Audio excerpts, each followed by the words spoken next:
Should be all good. Should be all live. Welcome everybody. How are you guys doing today?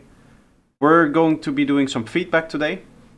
I can actually set this to incoming feedback thing already.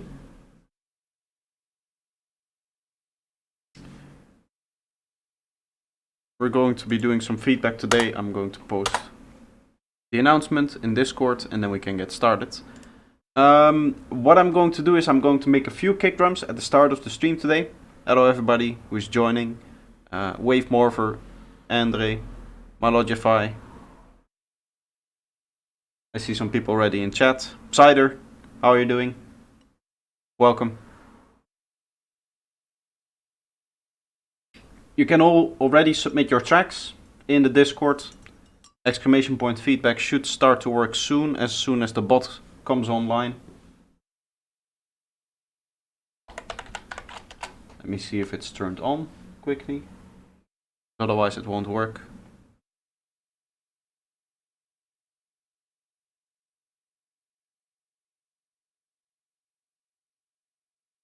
Give me 2 seconds here. Normally that message should pop up right about now.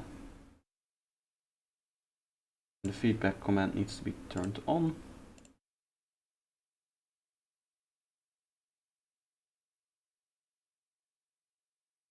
It's gonna take a little bit of time for the bot to turn on, apparently. But if you just go to my Discord here and then feedback on stream, this is where you can send in your tracks. And I'm going to make a new line so that I know exactly where the new tracks are going to be. Hello Bo, how are you doing? Wave Morpher, I already said hi, I think. See a few people are joining in. Let's start with some kick drums then. As long as the bot is not turned on, I can test it actually. I type feedback. It does not yet seems to be up. Sorry, that wasn't good English. It doesn't seem to be up yet, the bot. Hello Hardwick, how are you doing? Welcome. Just give the bot some time and then it should become... It should hopefully wake up very, very soon.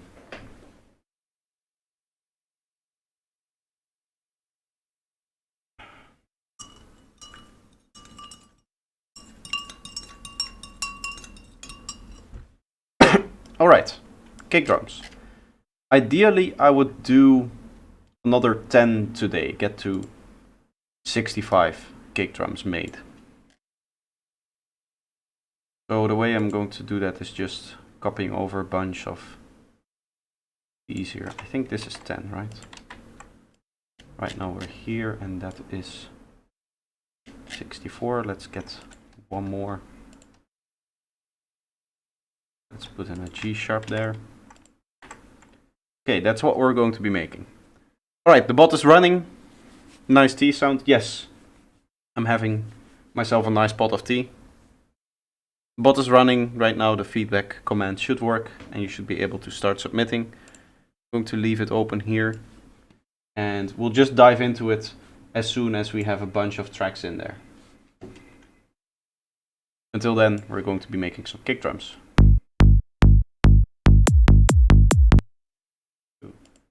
Basically do the same thing as we did before on the last stream. Start with the body. The annoying thing is that you have to scroll down more and more.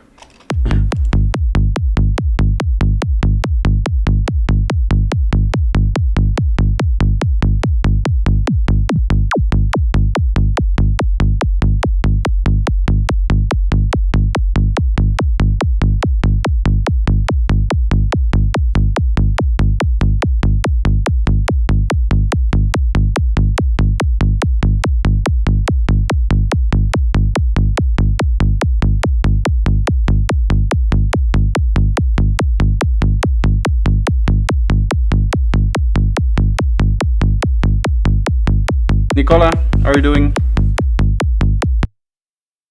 My submission is not a full track, just something I've been working on in the past week or so. Okay. Yeah, okay, so we have the first submission. I'm going to wait until we have like 4 or 5 submissions and then we'll get into it. We'll start with the transient here. Been doing a lot of noise transients lately. For the last few kicks. You guys saw the last few kicks that I made. I made them on stream.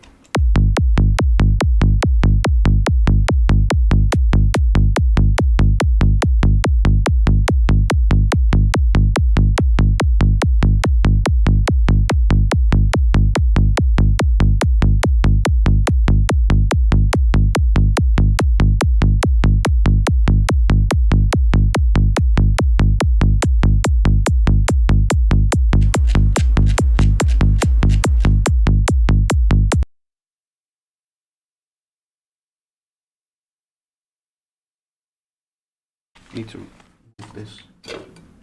Rocking my mouse. Okay. Just need to find a hat here. And then this kick should get into the processing stage.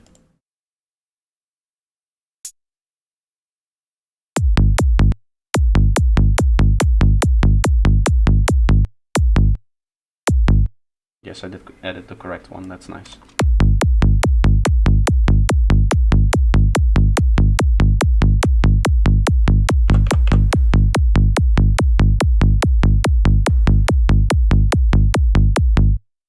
Something like that.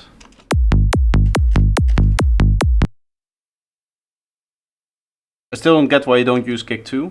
It's the process. I've refined the process of making kicks in Serum so much that I don't feel like I need it. Oh, let me turn me on live tweet. That way I can use the menu.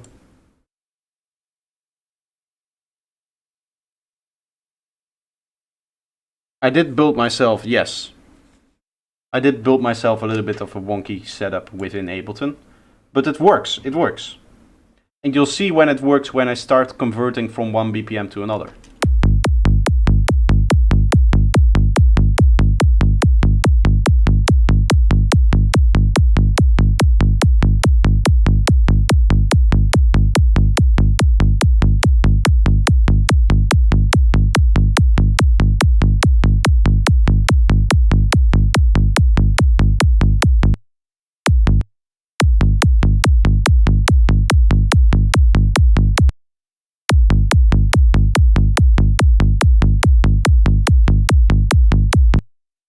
Okay, this will be the first kick. Now we just need to make technical analysis. It looks nice.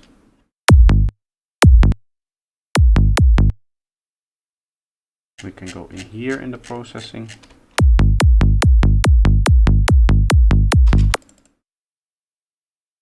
I think a bit of clipping will help in this one.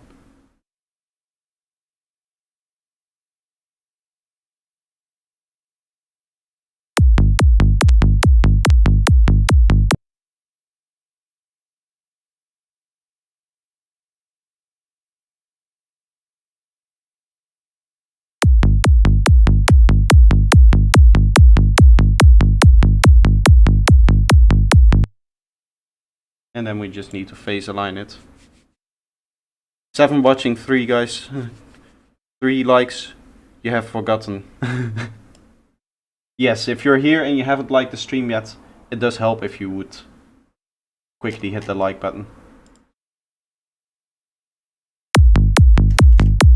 Okay.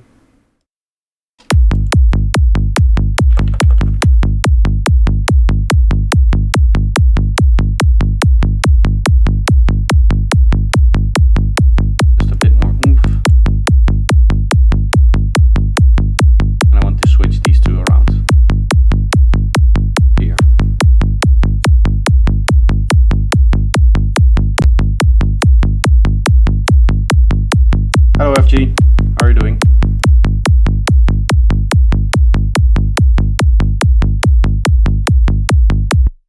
Perfect, now we need to just give the final cut.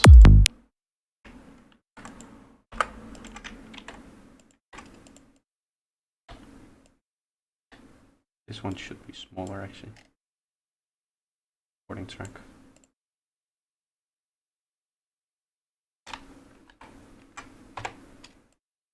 I should leave it like this because we really don't need to see the automations. Okay, so this is a G sharp, and I can add it to my samples.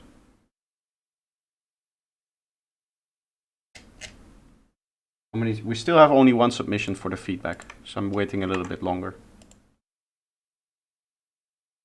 I'm doing fine, just making some kick drums. I hope we'll transition fairly soon into feedback.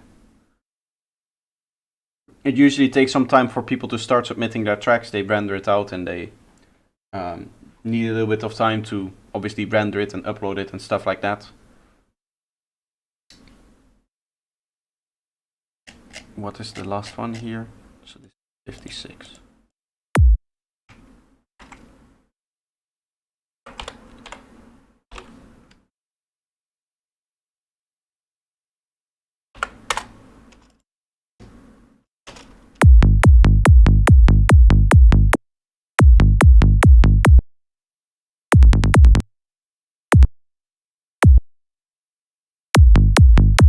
Hey, it sounds strange.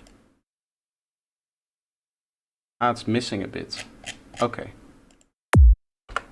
That's why it doesn't have the crazy high energy.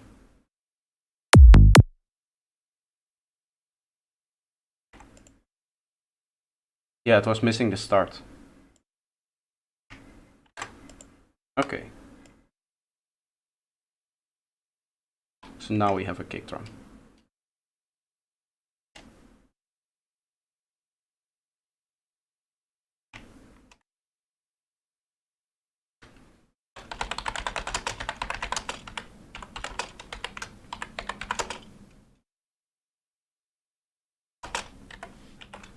I didn't have it in the clipboard anymore, the text, apparently.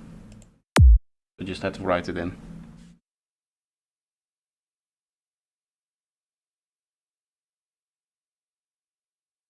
I have a new simper, 3 to 4 minutes.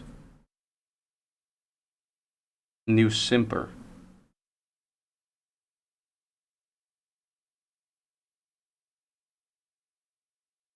I wonder what the simper will be.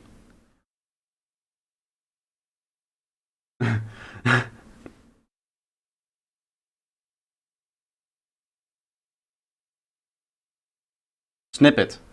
Okay, that's a fairly big misspelling there. But no, yeah, okay, now I get it. New snippet for the feedback.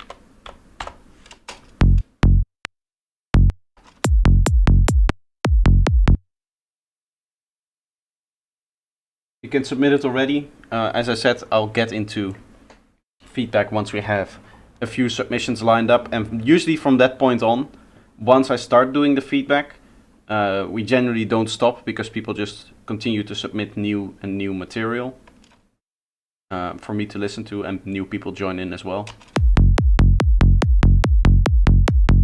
We probably won't get to the 10 kick drums that I wanted to make, but that's okay.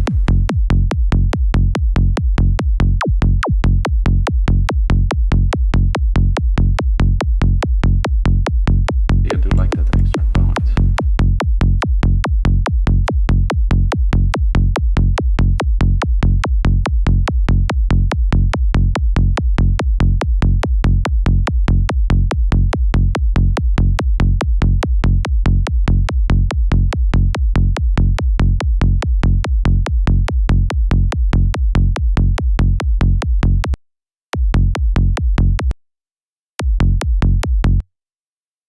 I want my own volume a bit louder here because it's fairly quiet. Does it have to be a SoundCloud link, or can I just drop it in Discord? You can just drop it in Discord as well. Doesn't really matter. Yeah, or if you have the Nitro, then you can drop bigger files.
very attack heavy kick this.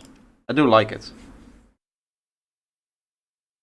I think I can post stuff up to 500 megabytes. I don't know what the limit is for Nitro, but it's pretty high. High enough to send over WAV files. Here on the body we need to equalize out that high peak that you get there with the modified second envelope that we have.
Something like that.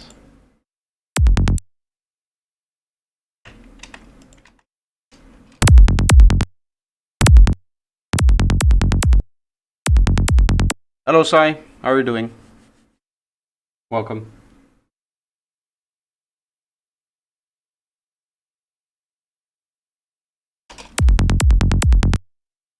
Okay, let's align this and fix this.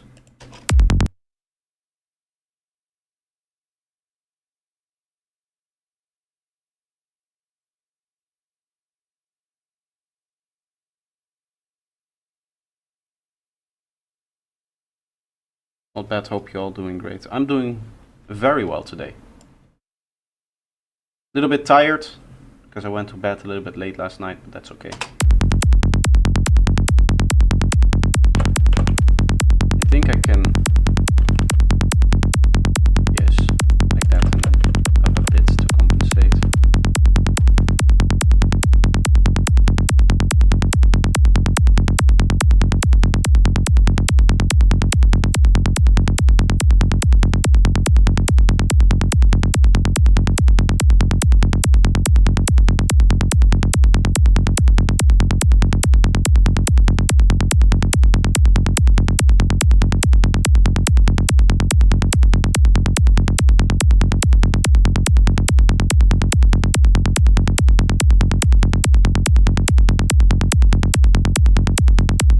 Got some down tempo tracks for feedback. Nice. I like down tempo.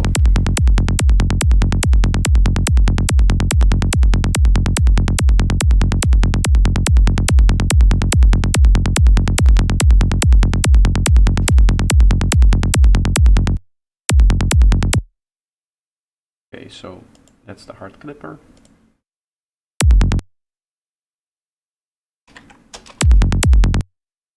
Now we just need to make our edits.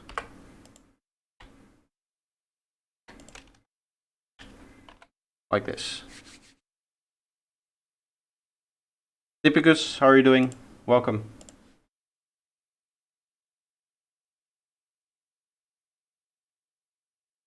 Okay.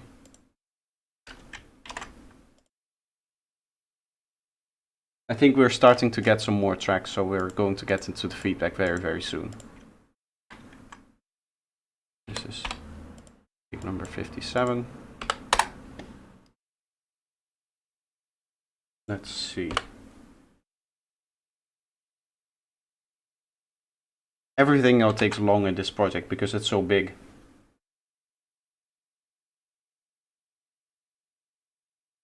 We have 2 tracks from Zai and 1 from Zen Lion.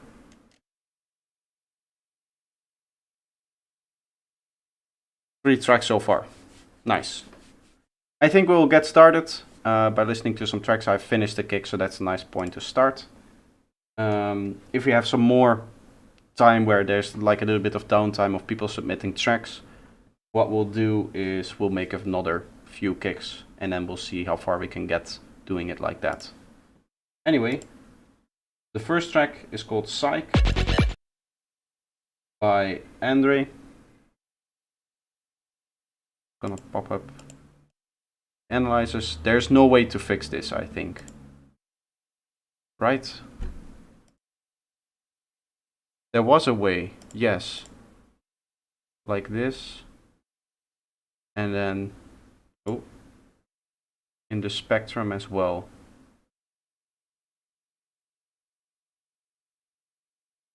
And just do this, because we're not interested in those low frequencies anyway. Where do I put the tracks? You can go on my Discord and you can put them in feedback on stream. Exclamation point feedback will give you a link that puts you straight through there. Gets you straight there.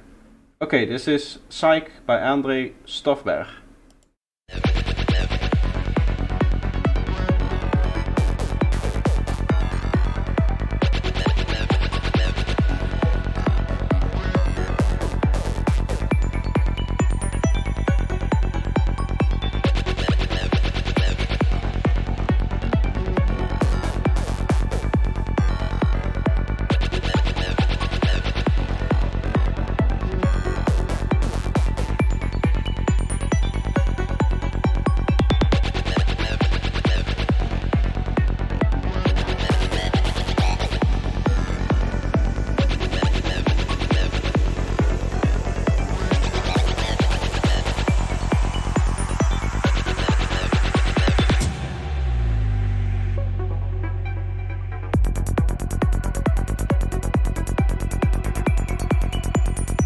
Nice atmospheric parts.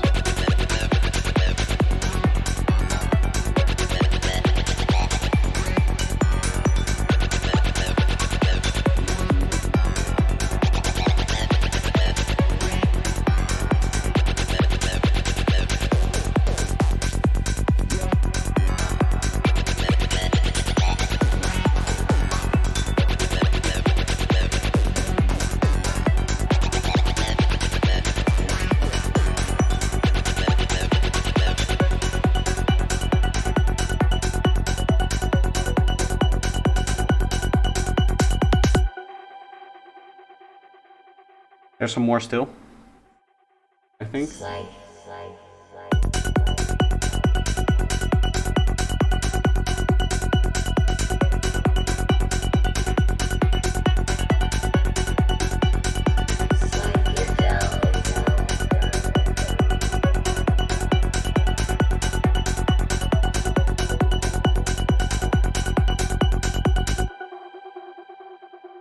I think that last part is a little bit repetitive.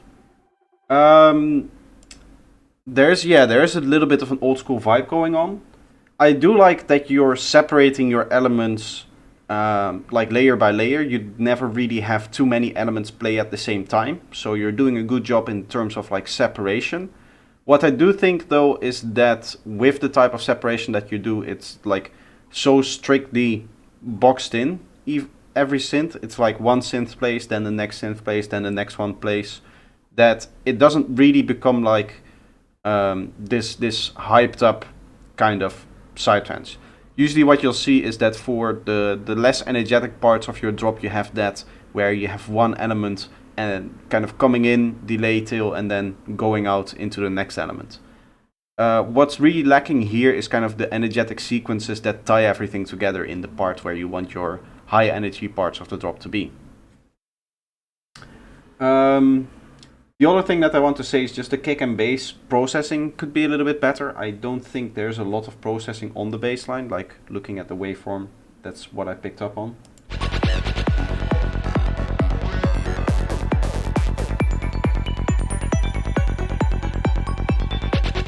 Looks fairly unprocessed to me. And it also sounds that way. It sounds like it doesn't really have that definition that you'll get with a lot of the phasing from the processing that you'll do. Obviously, at that point, you need to resample. Is there something else that I want to say? Oh yeah, with all of these synths, you kind of place them in there almost at random, it feels like. There's not really an element of like storytelling going on. I kind of assumed that there was, because you at some point went into a break and then went back into like a very melodic part. And I was like, okay, so this is going to contrast with the acid synth that is in the first part. And then the acid synth came back. I think that was like here.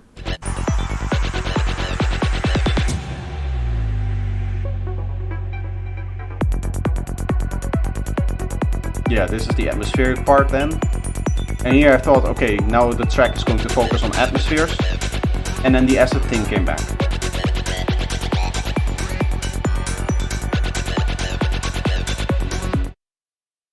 Also, I think there's like a strange timing in here.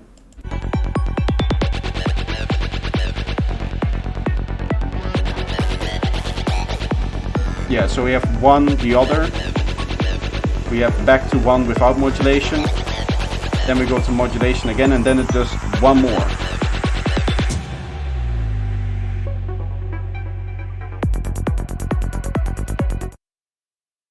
To me, that screams a little bit of a strange timing. Because this is like a bar long. If you look at, for example, from here, you have 1, 2, 3, 4, 5, and then go into the fill. So there's something that doesn't work with the musical timing of 16, 8, 4, 32, those multiples that you often see in dance music as being like the length of structures. So of 16 bars or 8 bars or something like that.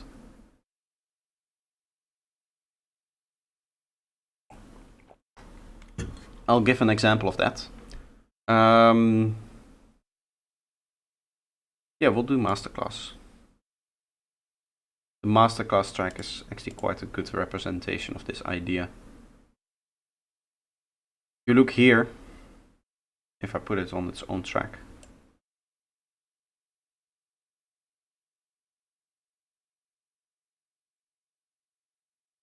you can see we have the first section of 16 bars. You can see right here the waveform becomes bigger, that's where a vocal is. Then we have another 16 bars. Then we have the pre-drop part, which is 8 bars. And then it goes into 16 bars of drop, with the last bar being a fill. Again, you can measure it out. This is 16 bars, and then so 15 bars have kick and bass, and then there's 1 bar fill. It does that again, but with 2 bars of fill. It does it again, but it tacks on another 8 bars to it, and then it does another 2 times 16, and then it goes into like a transition, which again you could measure in amount of bars as well, right? This is 16, this is 8. Here we have segments of 8 bars, 8 bars, 8 bars, 8 bars. We have a break, which is 24 plus 16. And then we again have 16, 16, another 16, but with 2 bars of fill, another 16, and another 16. Oh, another 16 plus 4 bars of fade out. So you can see that it all follows the same kind of structural part here, and it feels like that is a little bit missing from your track. Your track just kind of continues on, and every once in a while there is a fill in there, but they don't really make any musical sense with each other, the way that you're placing elements. I think I did a video on like arrangement theory that should cover all of this. Let me quickly see what it's called. The rules of psytrance arrangements and structures explained. 40 minutes. Hello everybody, welcome.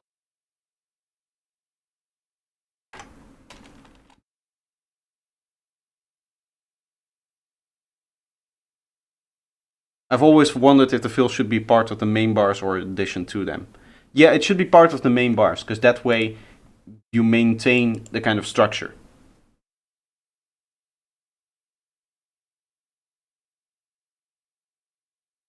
I'm curious how you find my track names today. Okay, let's have a look. Now I'm worried. FG, did you post something? Something from Dipicus.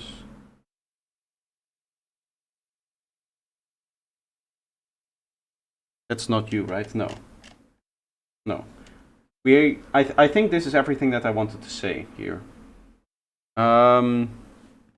Which means that, first of all, Andre, I hope that that's sufficient feedback. Let me know what you think. If there's anything that you want to discuss or have questions about, then obviously let me know. If that's not the case, we'll get back into the analyzers. And we'll have a listen to the next one, which is Galactic Picnic by Psy. It's a 10-minute track.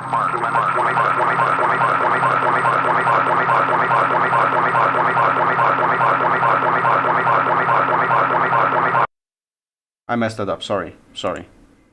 That's not the track doing that. Mark, 2 minutes, 20 seconds. Auxiliary enabled, signal return. Minus 15. Stand by for terminal count at T-minus 10, 9, 8, 7, 6, 5. Vehicles armed. 3, 2, 1. Very strange kick drum. Missile away.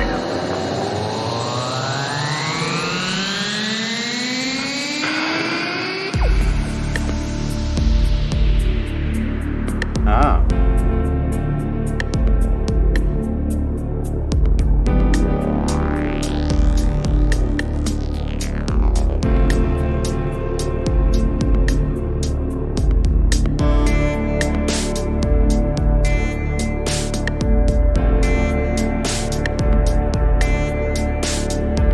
I'm not really a fan of that snare. That overly bright snare doesn't work with the rest of the track, I think. Like this very noise heavy, almost dubstep snare.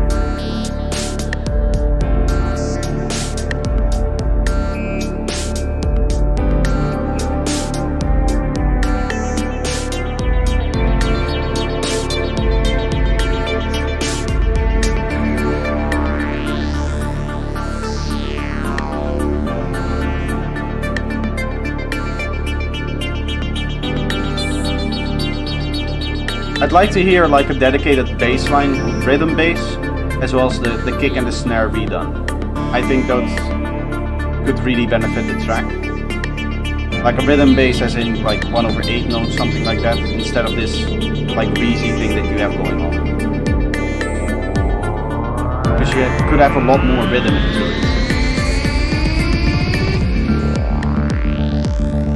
Yes, like this.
I think your visors are a little bit too extreme for the track.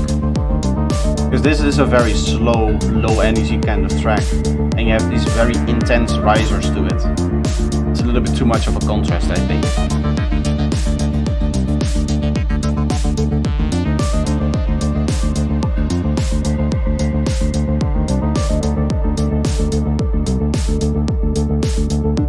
Also, the beat just kind of keeps going. There's no fills or something like that.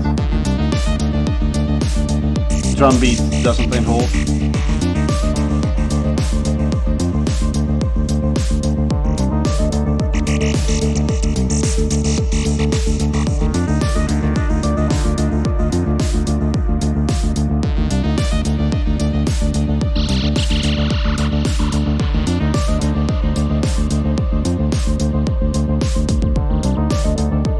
I need to work on it more. Yes, when I'm talking like this, I'm only pointing out the things that I find negative. As I said in the last feedback stream, I don't point out the things that are positive because I don't want to speak over the whole track. So there's a lot of things that I could talk about that I really, really like in the track, but I also want people to listen. So I'm going to shut up now, again.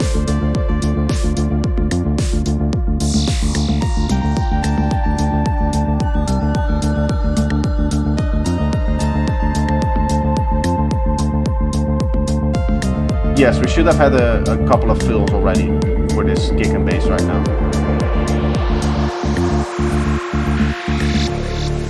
Again, that kind of intense fill or riser.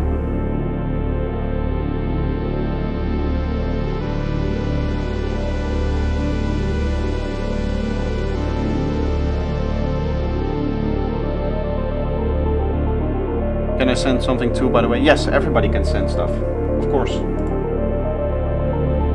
Just have to submit it in the Discord.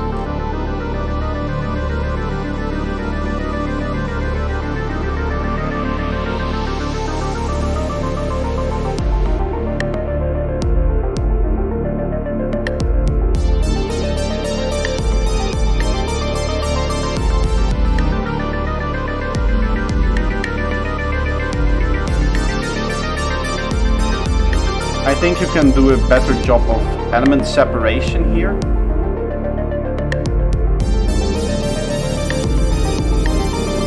I don't like how much the things get sidechained by the kick.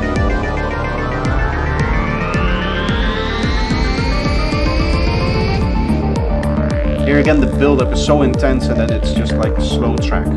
I would consider just not even using a build-up, not even using a kick in the breakdown, and then just quickly going into the kick and bass.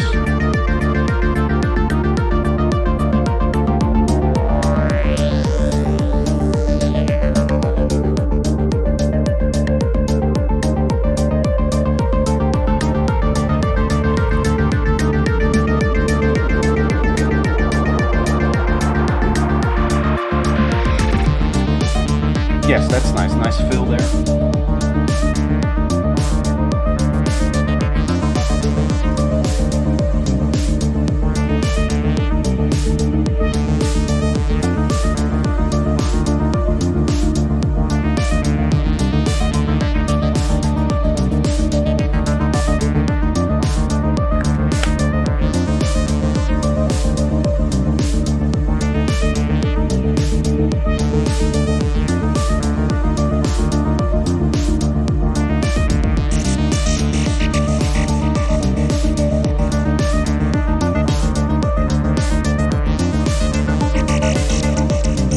Again, this is the spot where the track should be evolving more. You know, new drum beats, fills again, removing some old elements to give more space to the new elements.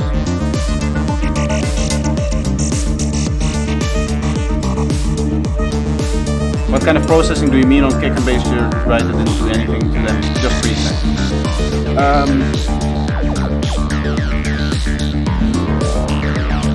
I have a bunch of different things regarding bass on my channel. Is it okay that I come back to you later with a list of like tutorials about that?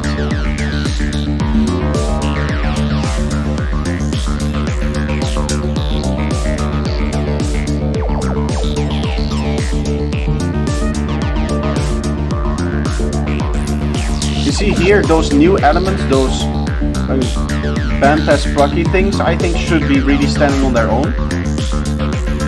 So no drums, all of the other elements that were in the track previously can take a back seat so that your main element can come through.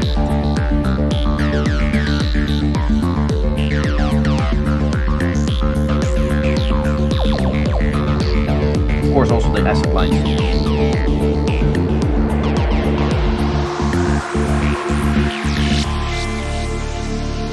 Mission control, we have touchdown.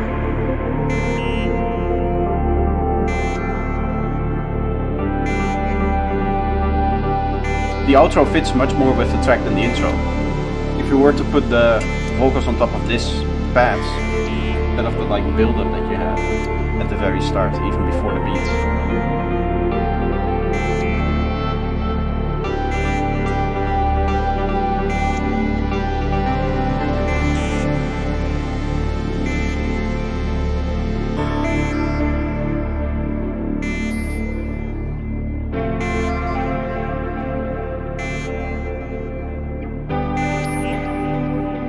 This is really clean, this part.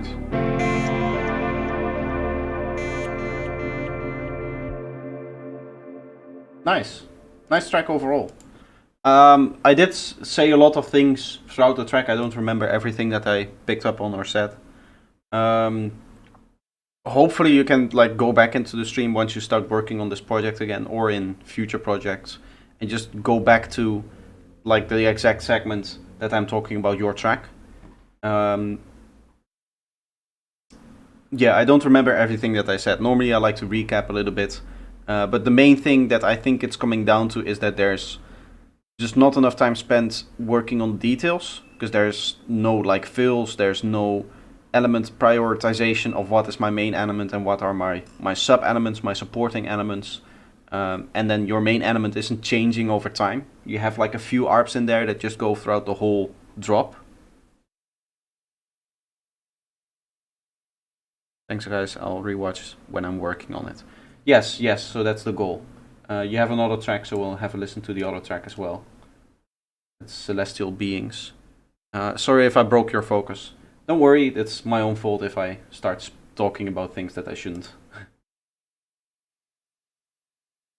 There's another massively long track, another 10 minutes track. This is Celestial Beings, again by Psy.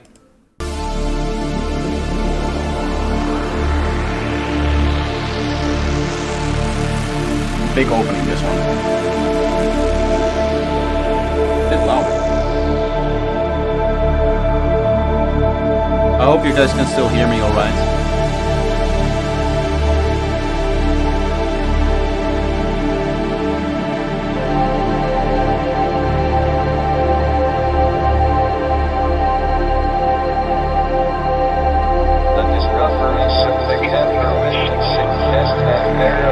Vocals should be, the main elements should be audible.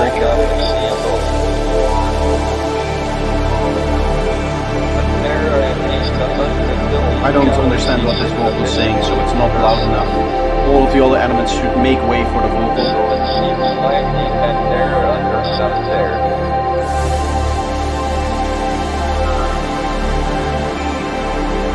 I do like these huge pad sounds, they're very nice.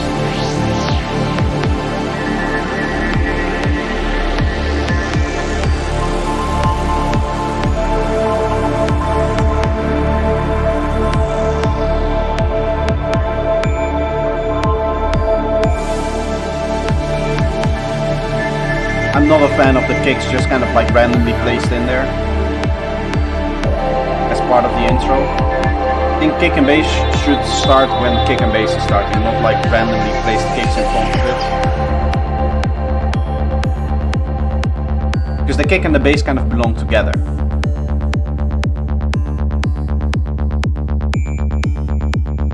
This is already a very nice kick and bass.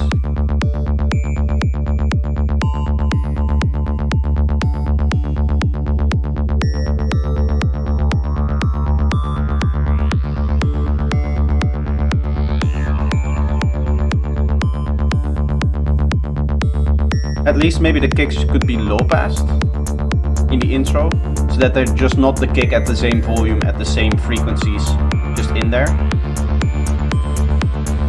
So your kick and bass could be a little bit cleaner.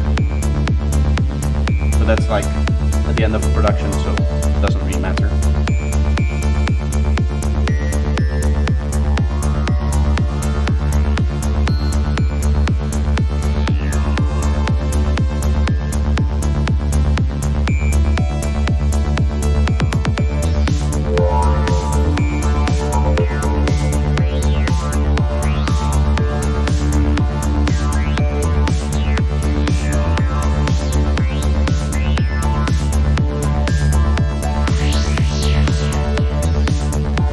not enough content in the higher frequencies here.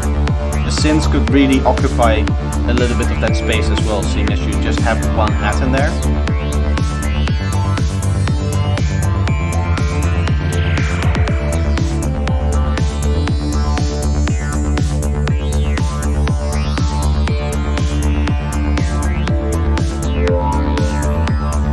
That's one very random loud sound.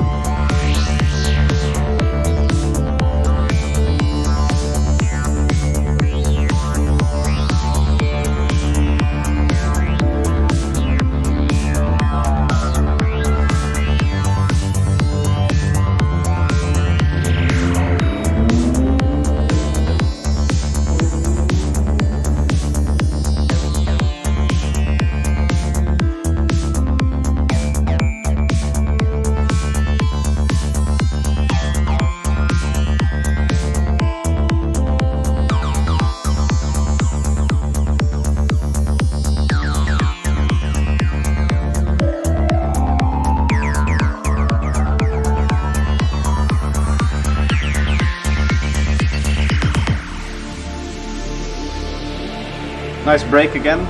I would say you have the same problems as you have with the last track in the sense that there's no real fills and progression.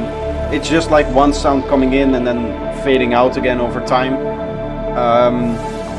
It doesn't feel like you're structuring your elements properly, or at least spending a lot of time working about like putting your elements actually in the track. Feels like they just were kind of like randomly thrown in there.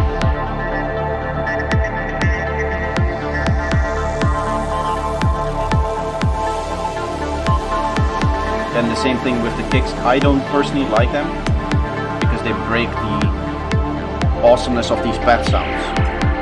You have these really cool pads and really lush low arps, and then just this random rhythm playing through it.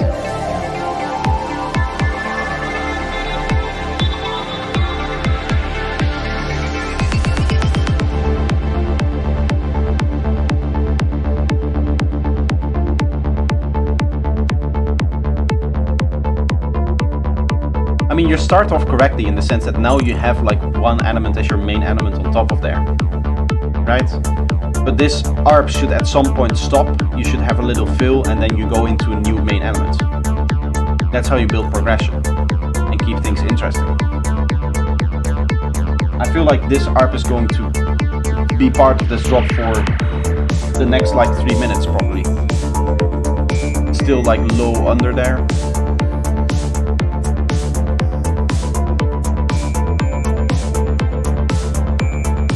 Or at least some kind of plucky sound is there.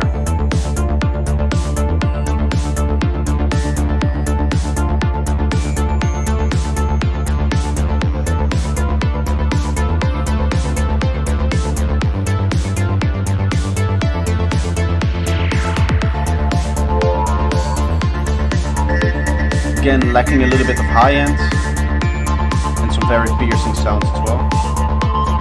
Down there.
Gonna be honest, those stops in the kick and bass, I don't know. It's again, I like the concept of switching up the bass line, but it feels like you're doing it a little bit randomly again. There's no real structure to it.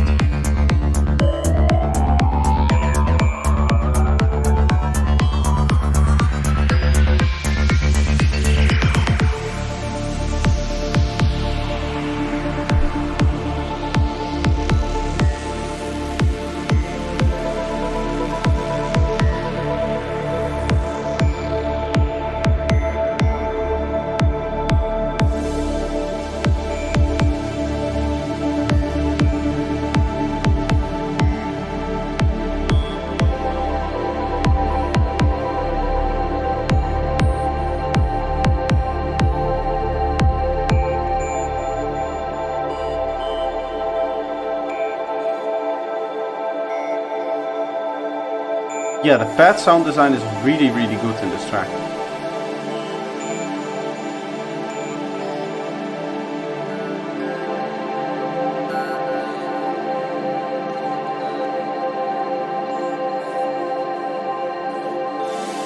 I did quick arrangement. I quickly did arrangement just for feedback. I mean, there's nice productions. You should definitely see if you can put in some extra work and try to get them into a polished track. I do like them.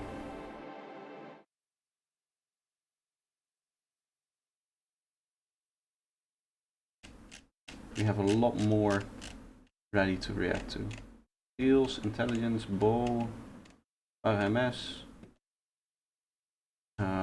We start with Dippigus. There's a track named 00032. Very good track name.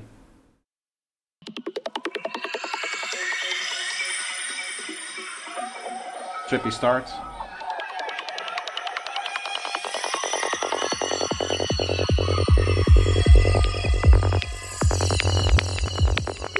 The second one first if possible. Oh, yeah. Sorry. Okay, so ignore that last bit. You didn't hear anything. Neutronal Adventure is the first track.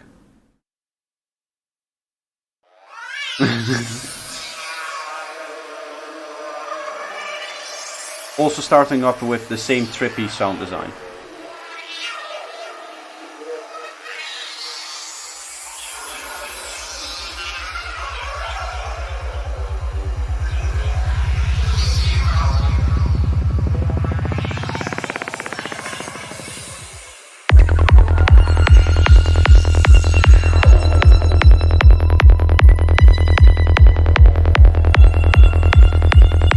I think my stereo plugin is broken. Ignore the stereo field that it gives. That makes no sense.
The vocals here is, again, I'll say this all the time with vocals, you need to make sure that the listener can understand the vocal or understand that the vocal should not be understood.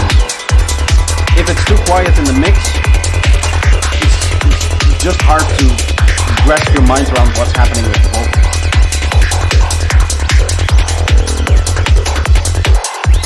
And that's just distracting. Because we hear that there's a vocal there. We just don't know if we should pay attention to it.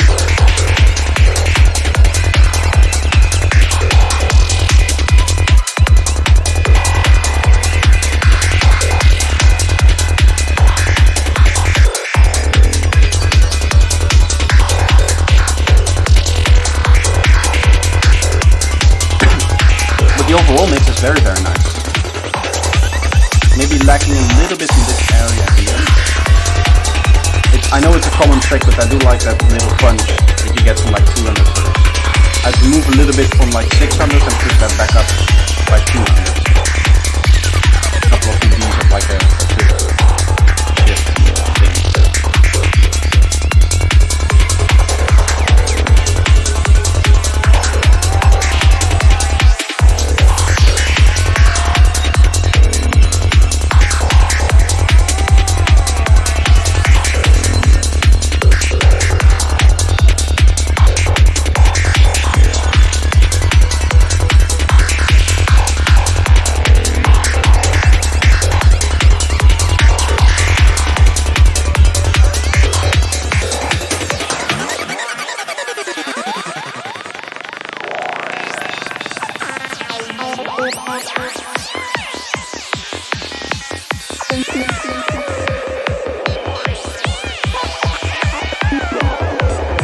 This is very nice.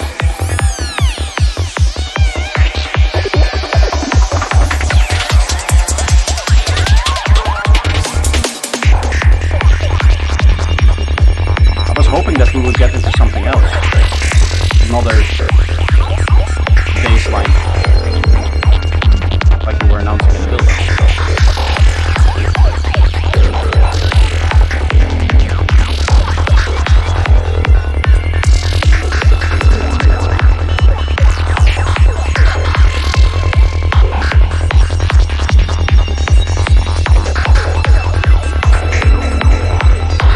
Behind it, this is Dippigus. We'll have the pleasure to listen to another track of this later.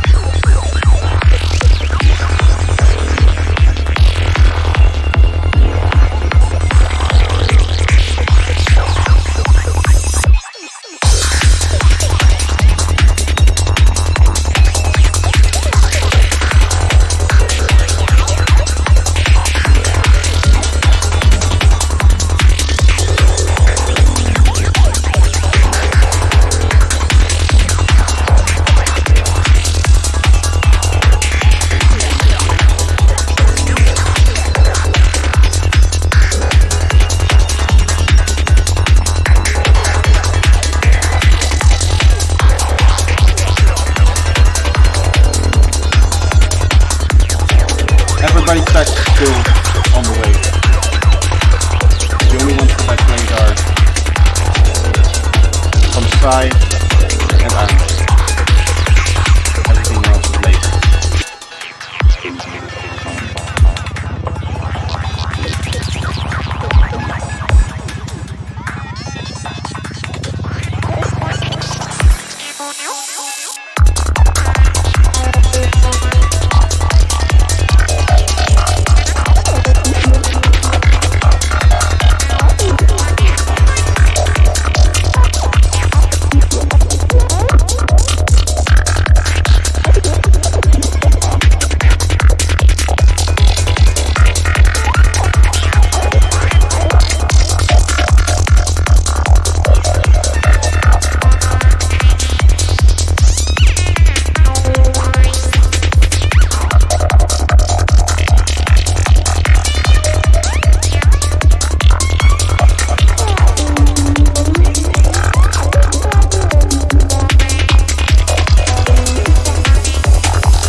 How are you doing? It does sound very, very nice. I like it. I know it's very much the style to have like all of the drops be very much the same. To me personally, as a style, I don't like having that. I like a little bit more evolution throughout the track. But it does work, like from a technical standpoint, as well as just how it's like separated and mixed. It is put together properly. But from like for me personally, also because I make a different style of psytrance, I'm used to a little bit more of like storytelling and evolution throughout the track. So maybe that would be nice to have if that's something that you're into. But I understand if you don't want to, because it's not really part of that type of subgenre, right? It's the more aggressive, like a little bit darker type of psytrance. Now we go to 00032, again by Dipigus Tim. We should follow him, by the way. Here we are. This is a little bit more energetic.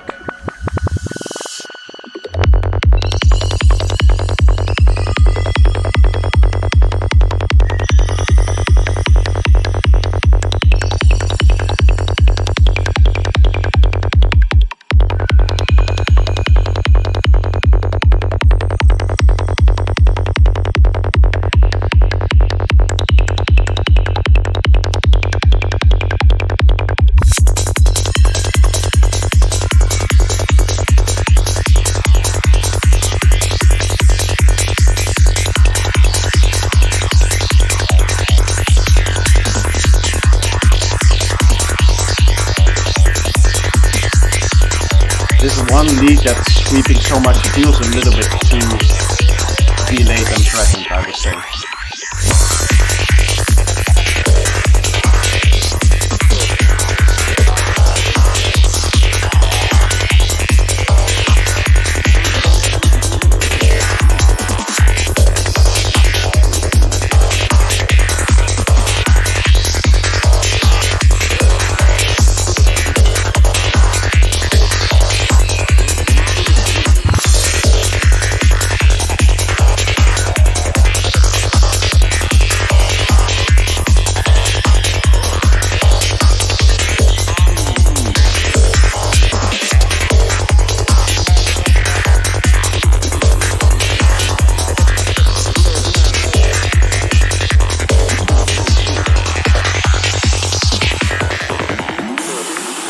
You have your drum elements being low pass, but none of the other elements are responding there.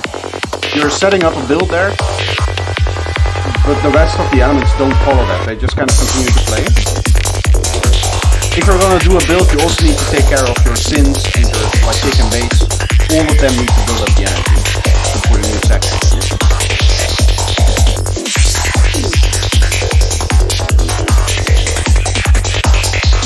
Here again, the sound design is very clean and well separated.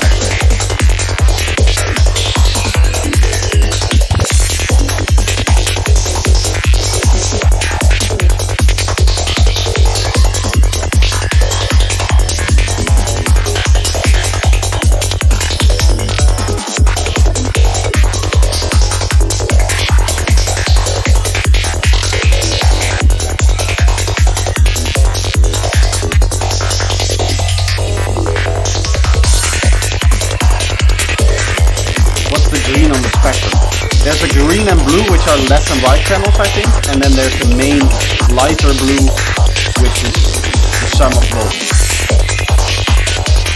I think. Hello, Klaus.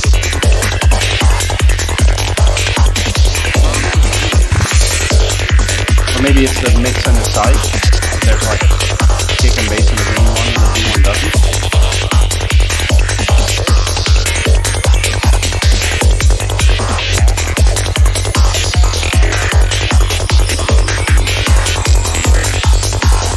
Here I think you're going on for too long with the same elements and it becomes a little bit too busy.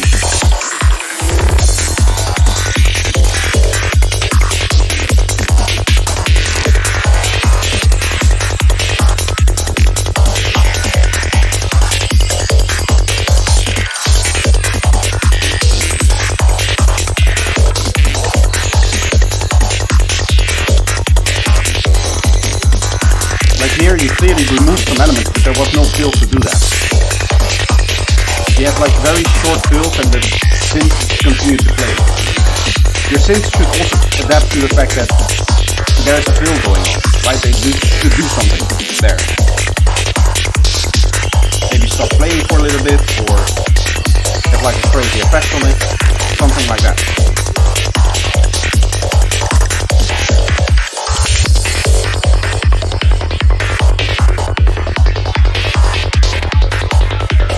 You had another fill there where the synth is just playing normally on top of it. And that transitions into the section that we're in now, where it's clear that there was a change, but the elements don't adapt to that.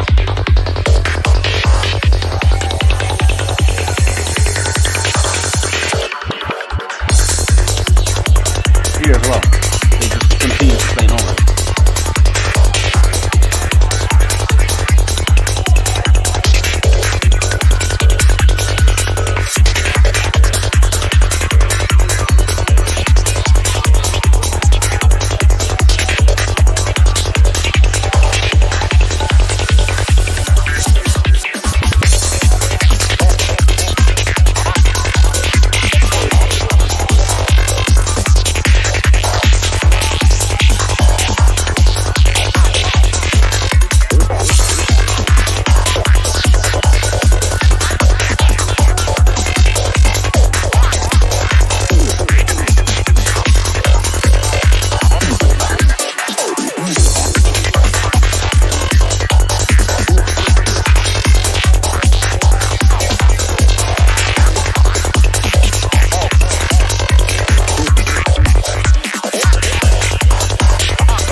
Nice outro here as well.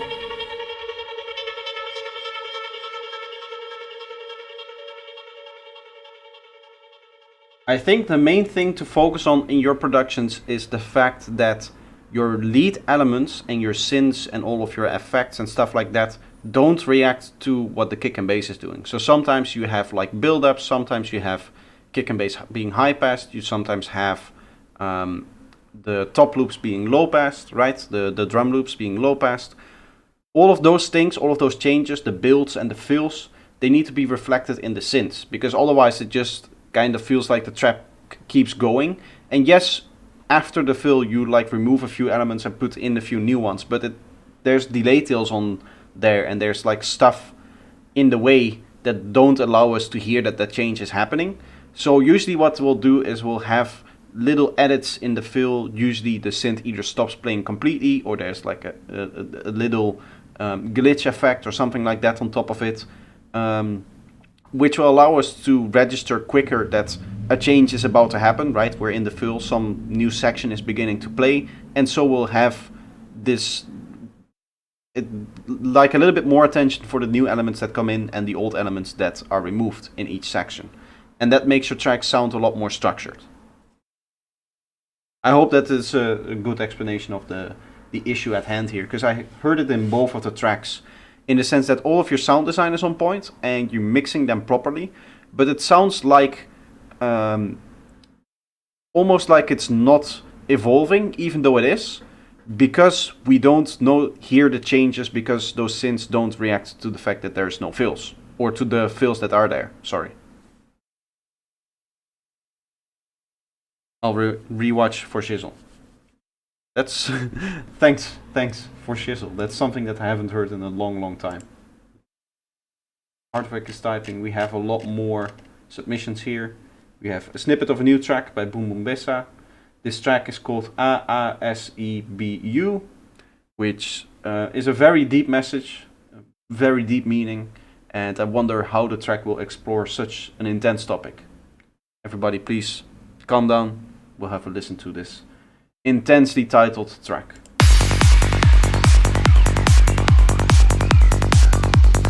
Right off the bat, high energy.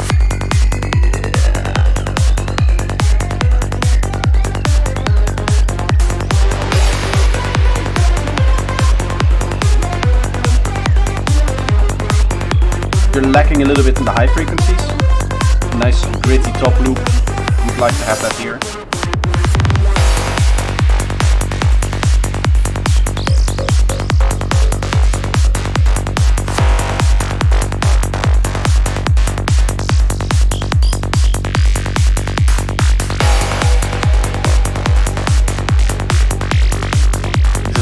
Where I can see a vocal fitting in the track.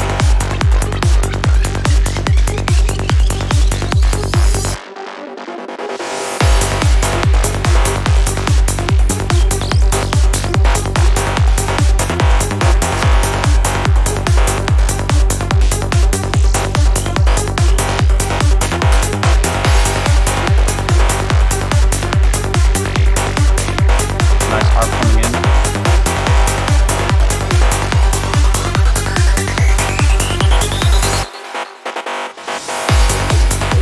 Here you can hear a good feel, right? Because all of the elements but one stop. So that element is the one that keeps the focus.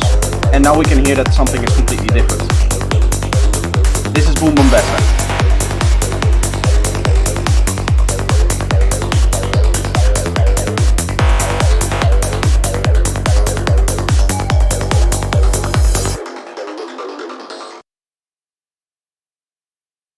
Nice, I do really like it.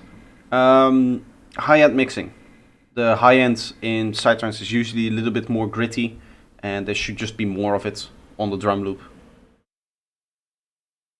Who was that? This was Boom Boom Bessa, snippet of my new track. It's in the Discord here, the one that is like normal Discord thing.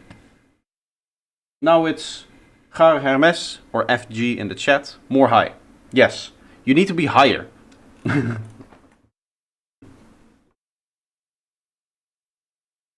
Yeah, no, so just more, you want more grit from it, more energy. On a high energetic track like that, you want grittiness from it. Don't overdo it, of course, but have a reference there. You'll hear that in professional sounding tracks that the top loop just cuts through the mix a lot more. Let's help HRMS name his track. Yes, the track is No Name. That's what it's called, No Name space ... which is an interesting way of writing that. Usually the triple dot is attached to the title, but clearly here the author thought that having it distinguished from the title sends a more powerful message. And therefore, it shouldn't be seen as an error, it should be seen as a statement. I don't know. I'm trying to make these up as I go, but it's really hard to come up with something sometimes. Nice dark offbeat. Or is it? It's a sliding kick and bass.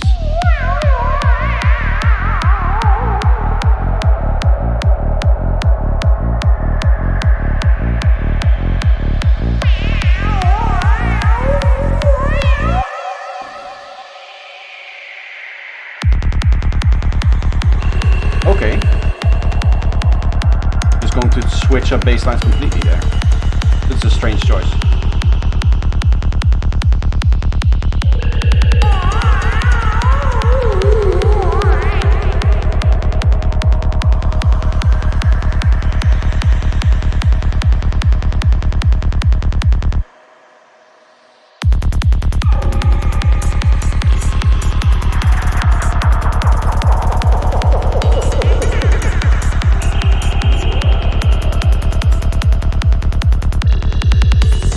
I like the little edits on the drum.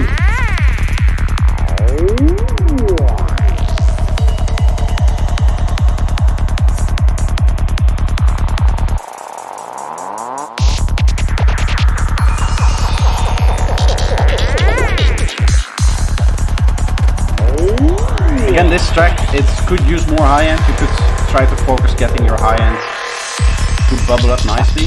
That one synth is very loud.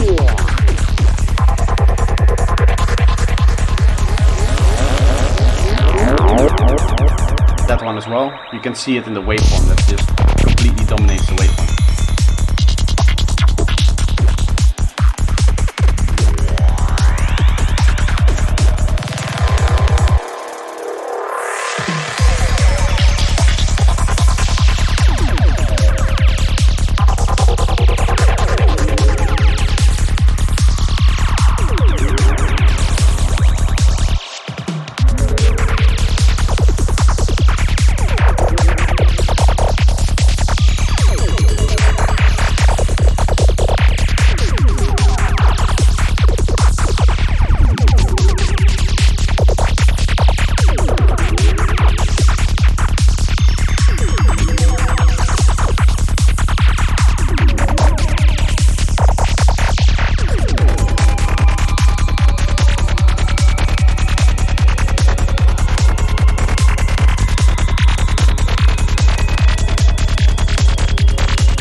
Dark atmosphere here.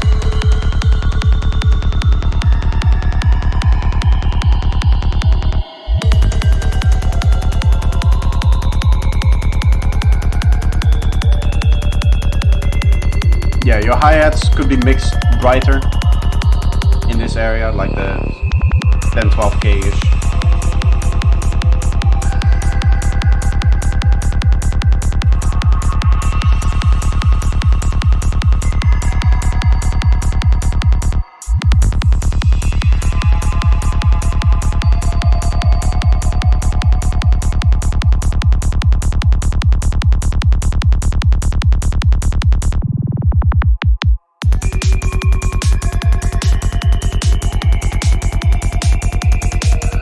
Strange decision to have the keychains there.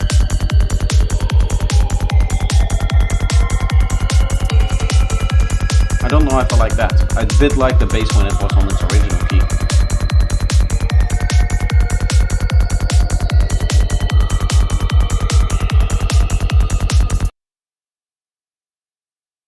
Keychains just kind of feels like it's randomly put in there. But overall, yeah, it's again, I'm not going over all of the things that I like, because then I would be continuously talking and then you guys wouldn't hear the track. So I'm just pointing out the things that I would change or would have done differently. It might come off as negative sometimes, that I'm just pointing out essentially what I think of as flaws in the track, but it's just to make sure that we don't sit here all day discussing things that people already enjoy, right? Things that cannot really be improved. Sorry, whose track is this? This is GRMS or FG in the chat.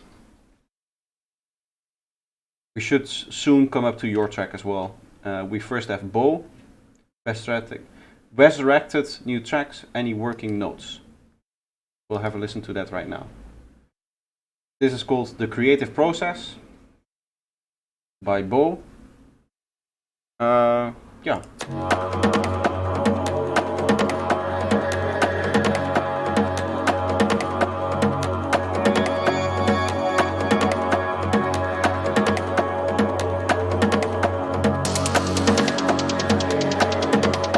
what we are is the creative process of the universe. Vocals sit nicely in the mix. Could have 1 or 2 more dB in volume. The ability to create more possibilities and more things to exist. Like in confrontation with the synths, they're a little bit quiet.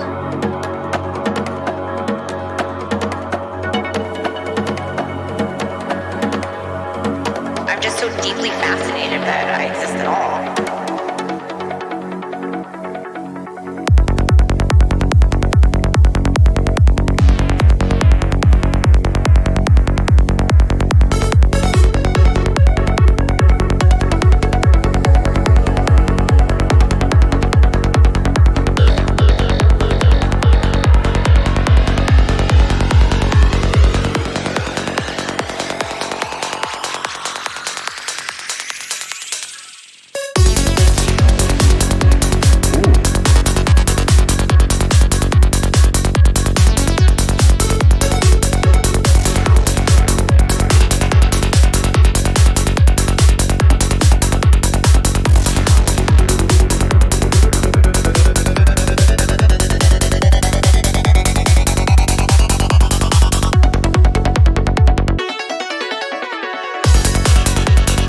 I don't see why there's the kick and bass continuing in that fill.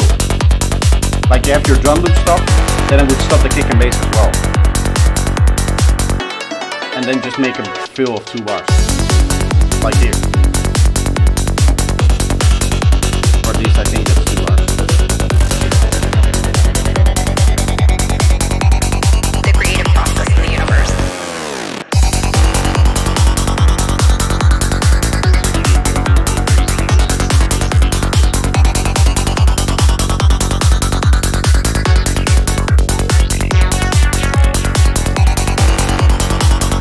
I think those 60-note sequences that play for half of the time should be a little bit quieter. If they were playing all the time, I would understand it.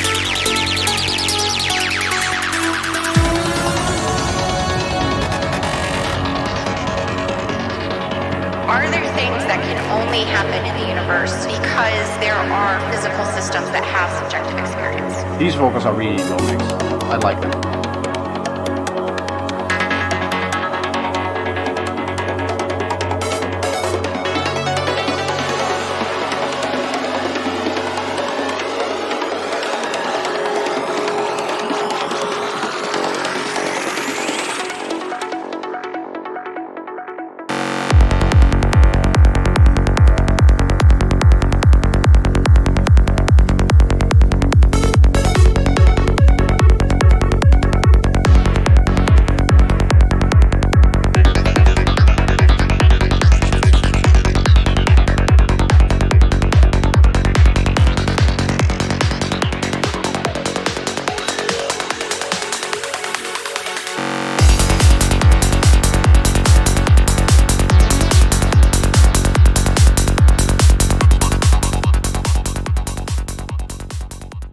This is where it fades out. This is not me doing it.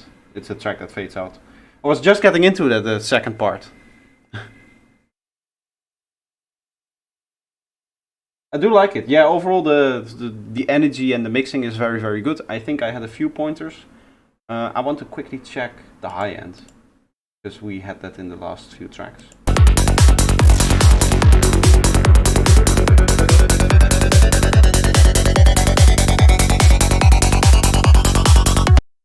Could use a tad bit more high end, I would say. 1 or 2 dB, put on a Luftikus and set it to like 3, 4, maybe something like that. Luftikus is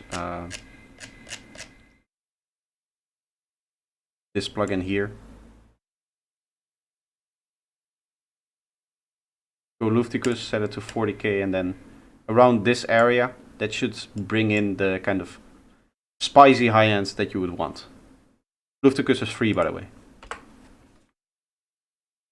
Even more? Yes, just a little bit. It's all about the details, but Psytrance, it's just like techno and house, right? They are known for their kind of extra little blob in the high-end spectrum, which is where all of the high-end percussions live. The hats, the crashes, rides, claps, snares in Psytrance's case.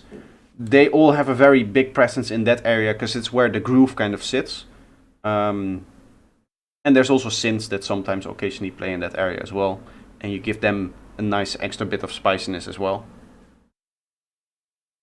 And as I said, there's a few places where the vocals could also use a little bit of a boost. And then there was one fill that had the kick and bass kind of going into it. It's all detail work, I would say.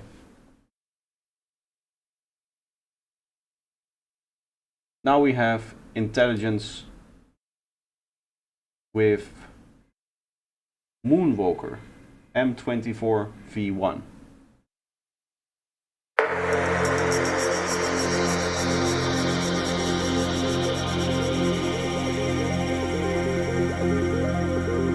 Starting off with a nice atmosphere and ARP.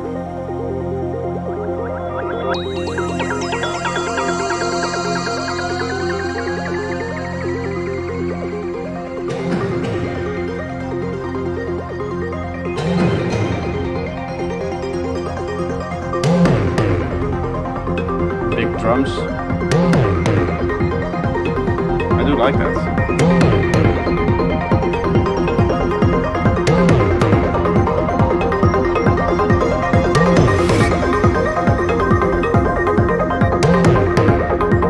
There is like a slide up that's like slightly out of sync.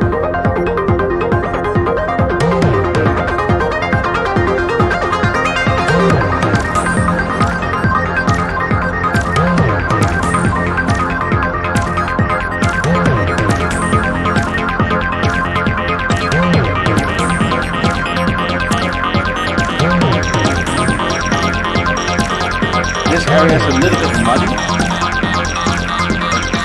Part of the track. Reverb and delay mud, I think.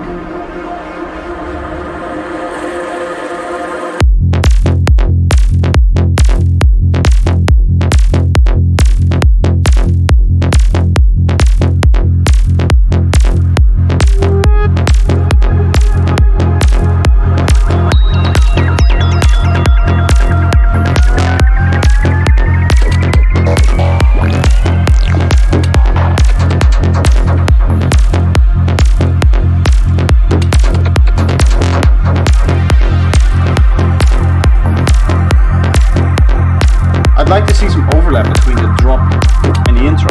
Have those toms sit in the first part of the drop. Because it feels like the intro just kind of stops and then the drums kind of continue. But I do like the overall track. Again, only commenting on things that I don't like.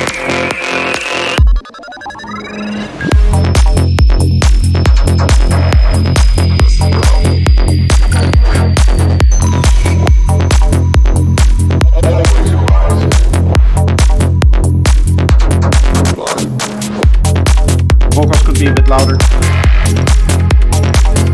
Should be a bit louder.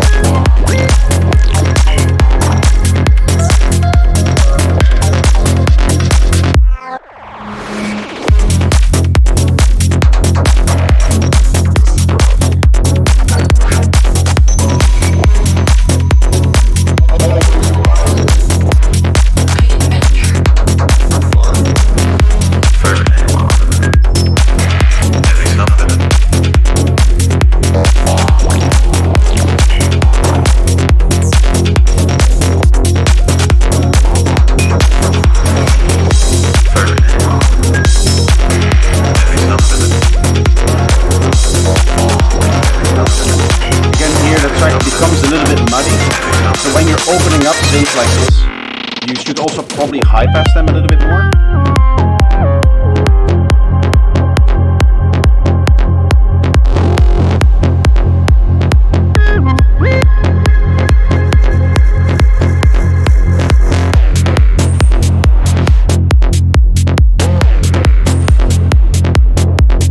The hi-hat is just some noise.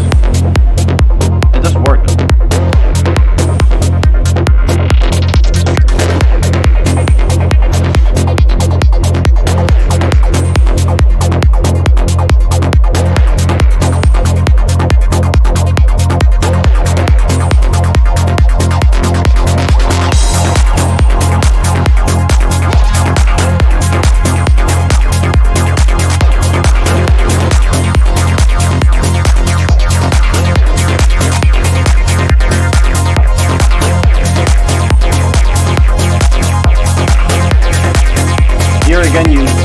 build up so many elements that it's not really clear what's happening to all of them. They're all sitting in each other's way.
again, you're overdoing it with the amount of enemies that you want to be the main enemy.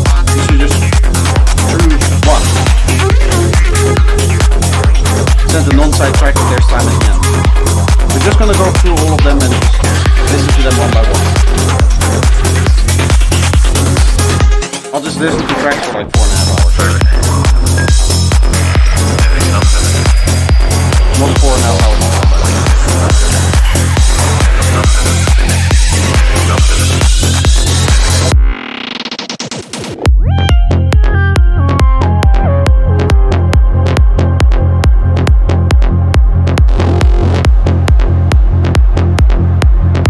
How about now? Is it now better to hear me?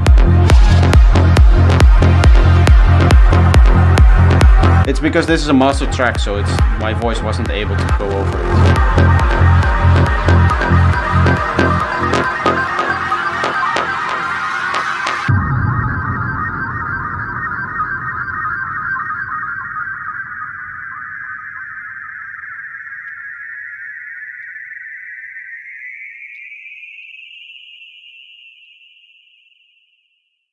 That's it. That's Moonwalker.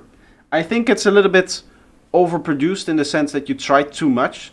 You seem to have like almost like 6-7 elements in some parts of the drop that you want to be the main elements.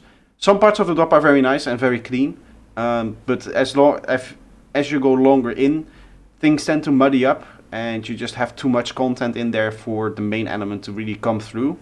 So I think you should take some time to figure out what your main element should be for the track and just mix accordingly.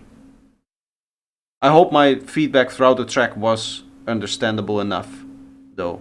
I did see that Malogify said that he couldn't hear me.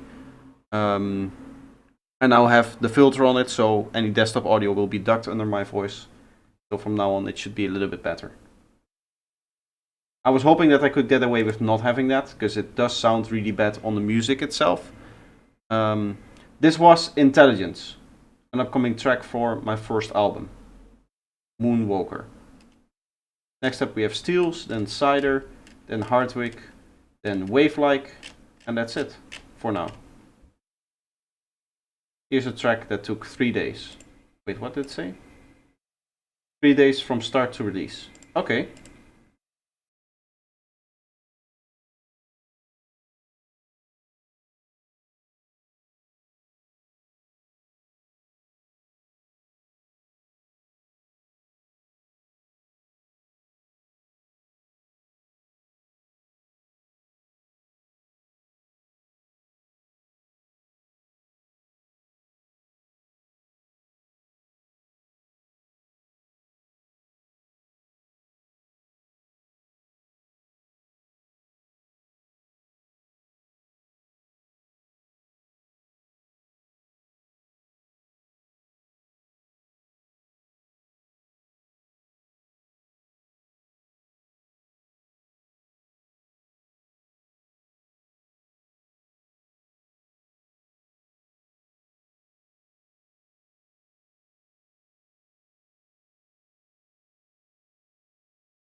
spend a little bit more time, it would be a much better track in my opinion. The basis is there, it just needs detail work, and the mix is just all over the place. I'm gonna be honest with you. Some time in hearing your tracks. Thanks for the feedback. You're welcome.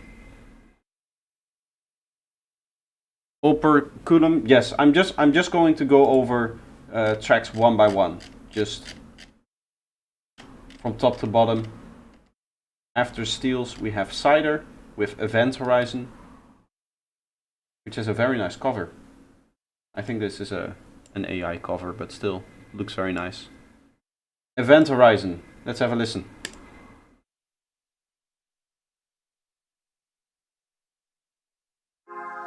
Okay, so there is something there.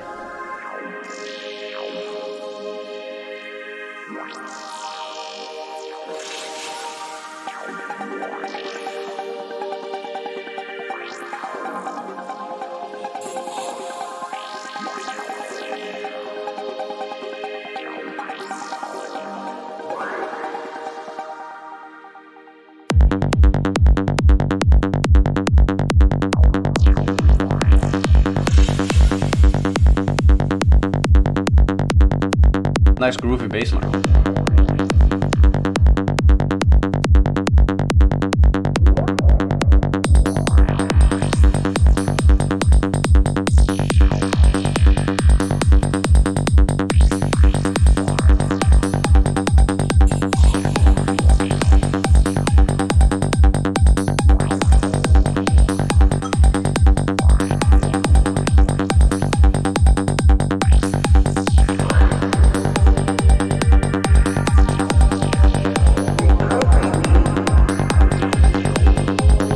I do like the very old school vibes. I would love to hear a little bit more progression.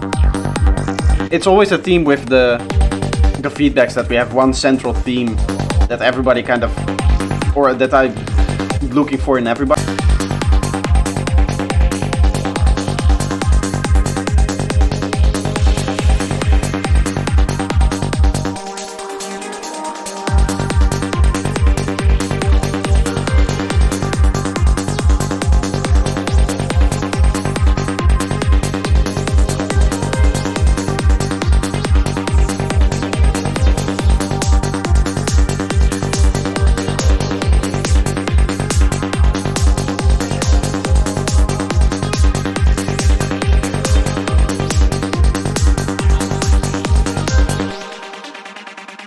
Did I drop out again?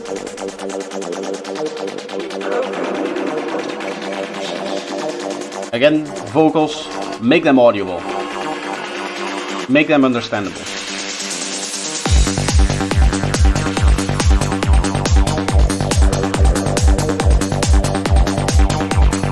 This is where I would remove the plug that is also in the intro. Just rely on that acid line. Again, for progression's sake, then you're moving away from an old element.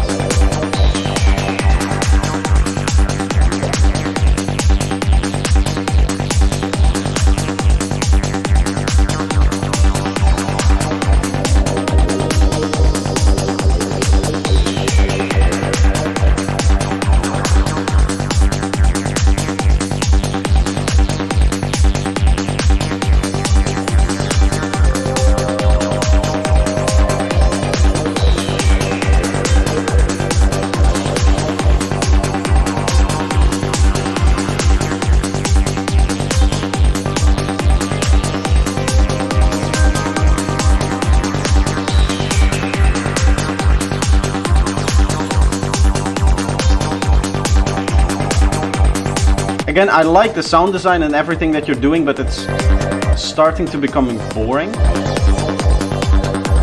You're going to need a change at this point. A little bit of a fill. I see that you took out some of the elements. So you would normally do that by using a fill. Stop the kick and bass for 1 bar or 2 bars. Make a little edit on the synths.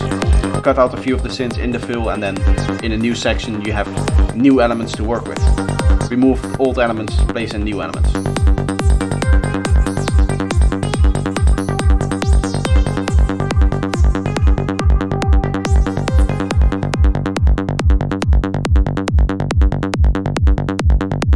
There again, elements just kind of stop randomly.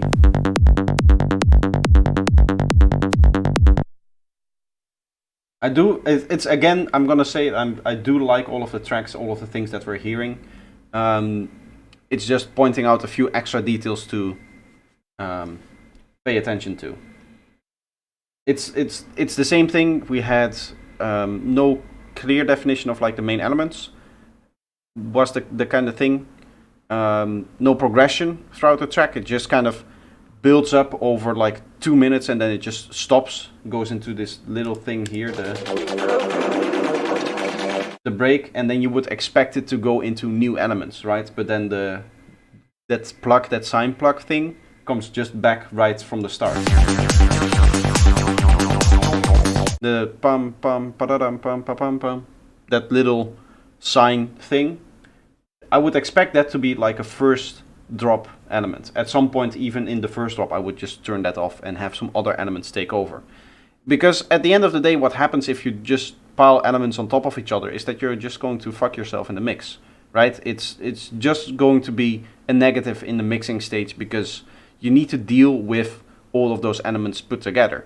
If you have a main element that is a clear, concise main element, you can mix accordingly and have all of the other elements as sub-elements. Which to me just sounds better. It gives you more definition, it gives you more storytelling ideas. You can do more with like the stories that you're telling, because you can really put the focus on one of the elements, which in this case, in this mix, doesn't really happen.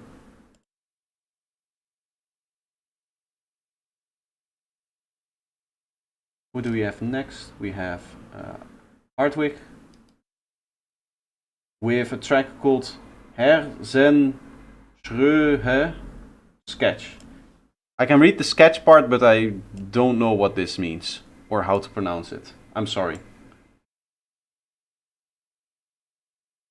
Let's have a listen though. Hallo, herzlich willkommen zu einer neuen Meditation. Einer Meditation, in der du zur Ruhe finden und neue Kraft tanken kannst. Minecraft. I heard one word that I recognize. Now the vocals are well mixed. This is already a good sounding mix.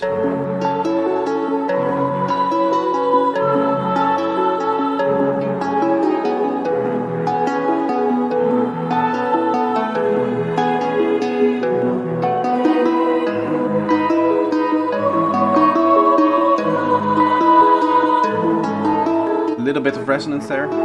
Take care of that.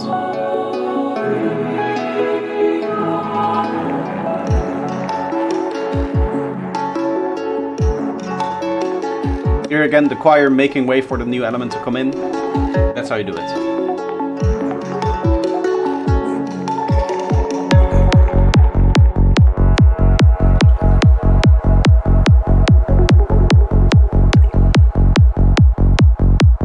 It's a little bit dark, this part of the track. Your bass line is dark. Entspann deinen Körper.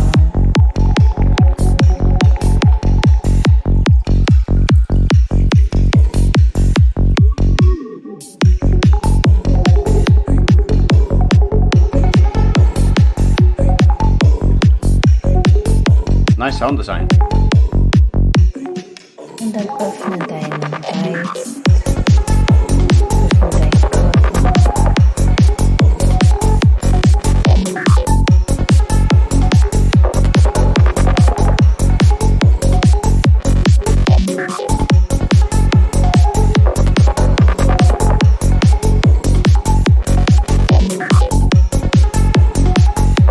Yeah, I think the whole mix is still dark. Yes, I agree. Ängste los.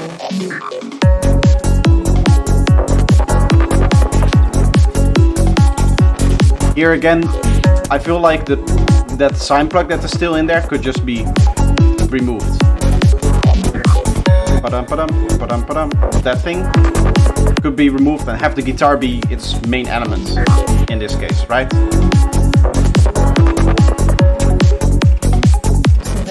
Even some of those lower mid rumble synths. Brauchst und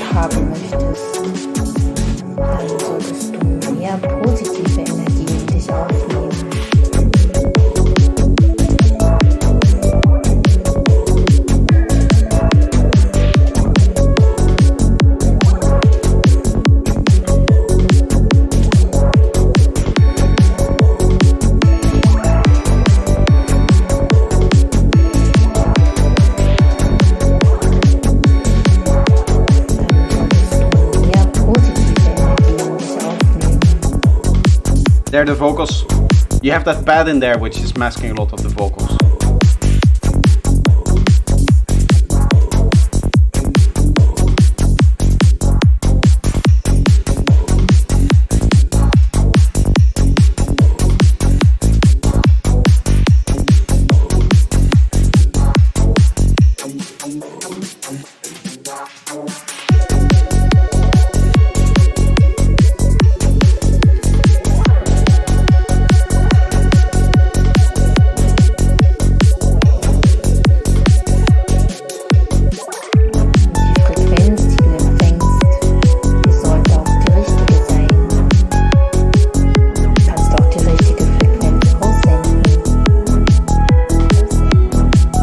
Here again, it's the vocals are just sitting on top of these other things and therefore they don't come through.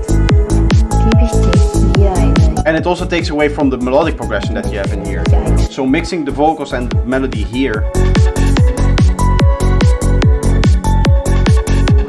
Yeah, this is a much better choice. Having that pad and the R.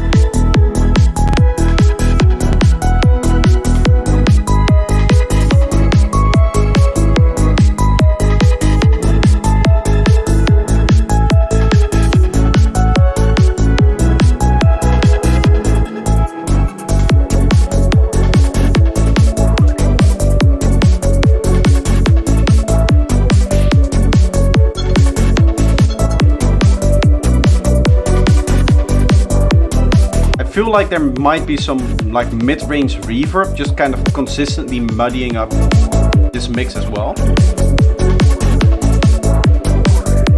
I think I see some on the analyzers, but it just feels a little bit boxed in. That in combination with it not having that brightness, there's definitely some work to do. It's a great idea. The progression is already a lot better. You definitely have like sections for each of the individual elements. There's a few elements that I thought were maybe going on too long and muddying up a little bit too much. I'm sorry, what? I PayPal you, I don't have card link in YouTube. For what? As the donation? No, but the donation was somebody else, right? Yeah, that was Oper Cullen.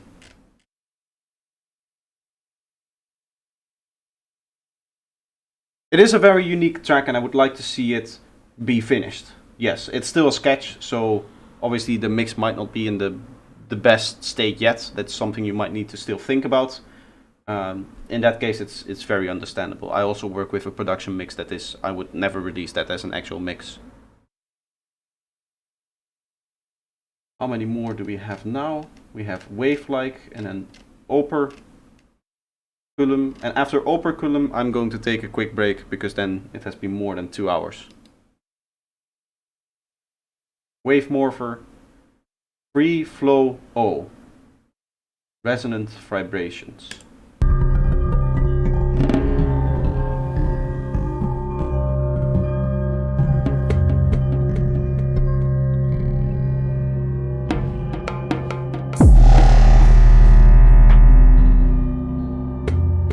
Very strong kick.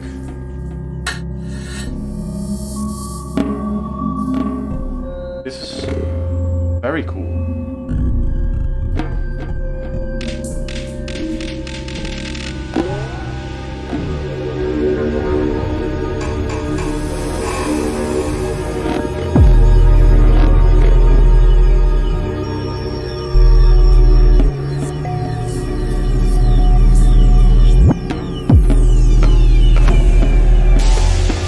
It's like a very experimental track, this. There's still some mud in here, that part that we just heard.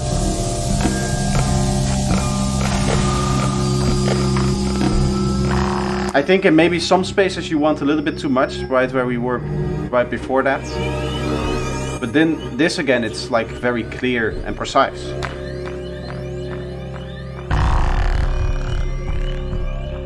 Like this sound design is very much done like this, right? The kick thing again. And then there's just a little bit of mud sitting under it. I think it's a pad. I see like 3 harmonics there. You want those things to react to what's happening in the rest of the track, to the kicks and the snares and that kind of stuff.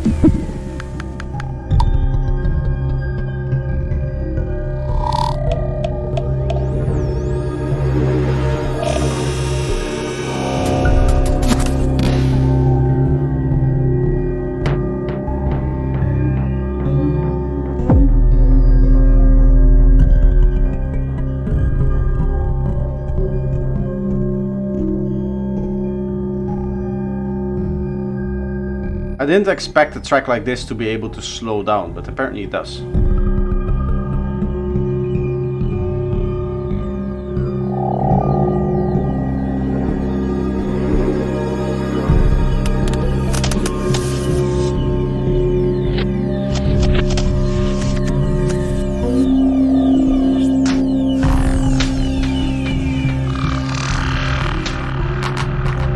I think there's like one pad in there that is messing with me. That's just constantly playing, and that's what I hear as the muddiness. Or maybe there's like reverb, something like that. You need to clean up your mid-range, is what I'm saying. This area here. From 100 to like 500 hertz.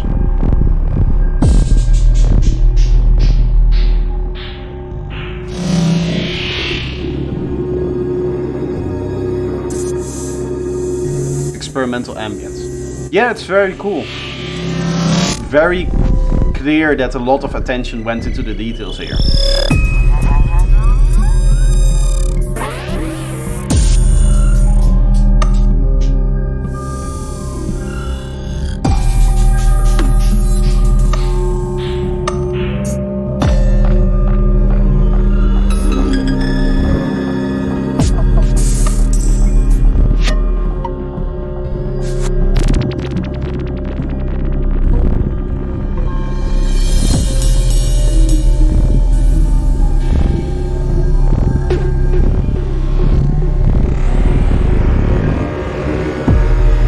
Strange modulations happening on the bass here. I don't know if that's deliberate. At this point I'm going to assume that everything is deliberate with the amount of details that you're putting into this track.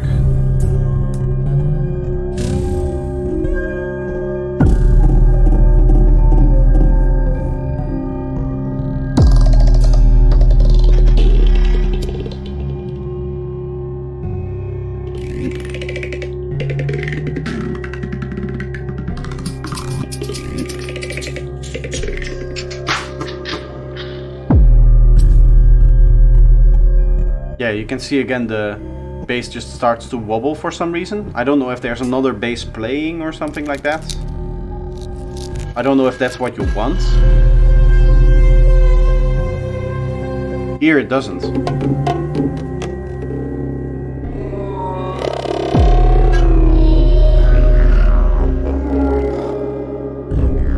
Like here again, no bass wobbles. But here I can see some rumble, so maybe there's some rumble messing with the kick in some spaces.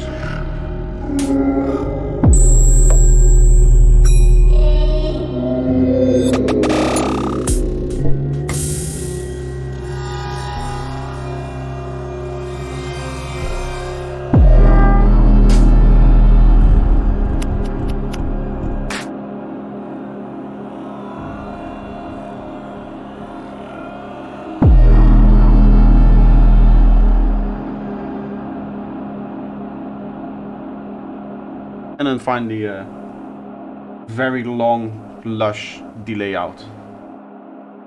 I like that. Very cool, very unique, very experimental. If you're going to spend so much time on the sound design, you should also spend that amount of time putting all of the crazy sound design that you do in its own unique space, making sure that there's no rumble or low mid frequency collisions, that kind of stuff. That's the only thing that I would say needs a little bit of work, in my opinion. But it's like details, right? Also, is there anything else? No. I thought I had to say something else, but I think it's all fine. Let's listen to When I Look Into Your Eyes featuring Bam Fox. Is there any copyright on this? This is not like a remix of a track or something like that? Like you own the rights to this, right? Okay, I'm going to trust you then. Dance and EDM. Got some house.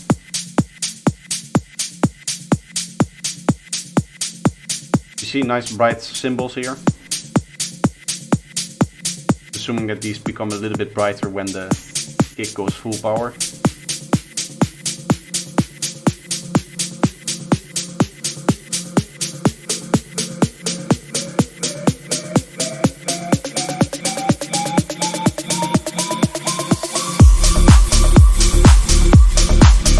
Yeah.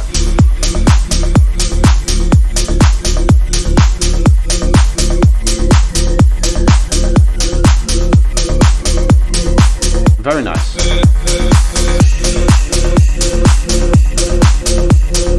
There was a little resonance there. I don't know if it's something you like, but to me that's a little bit too resonant for a vocal. Questions or answers, what does it matter? It's all your fault, you'll never change.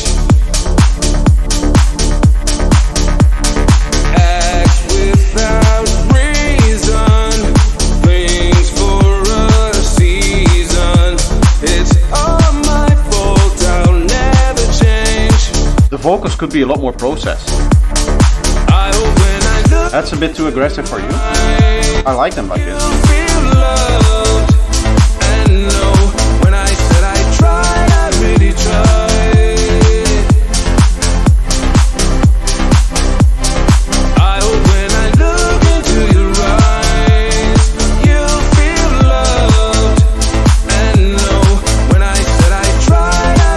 I would like these vocals to have a bit more stereo power.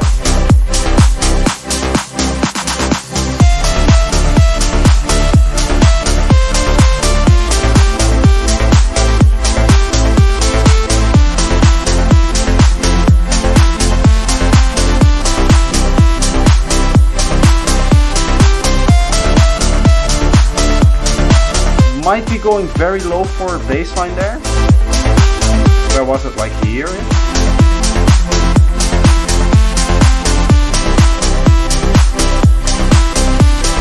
Yeah, that's like a C sharp. C even. That's very low for a sub bass. Usually don't want to go under like D sharp-ish. That's like 40 Hertz. If you go under that, you get issues with sound systems not being able to reproduce the sub bass. It's going to sound very nasty in clubs that don't have a system that can recreate 32 Hertz, which is fairly common. It's like 40, 45 Hertz. That's kind of where they start to roll up. Which is actually E, right? So even D sharp or D0 is cutting it.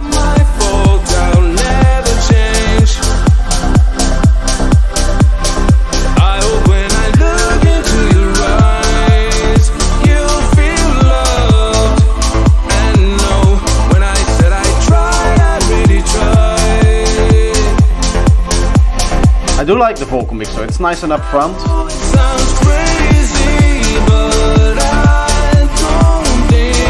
The kick could use more high end, more punch through the mix. Even though it's very heavily sidechained, I feel like the sidechain is going right up until the kick, and then you don't hear the transient. Usually in LFO tool or something like that, I slide the last point a little bit forward, so that the kick has more, can come through a little bit more, because it turns to silence already before the kick starts to play.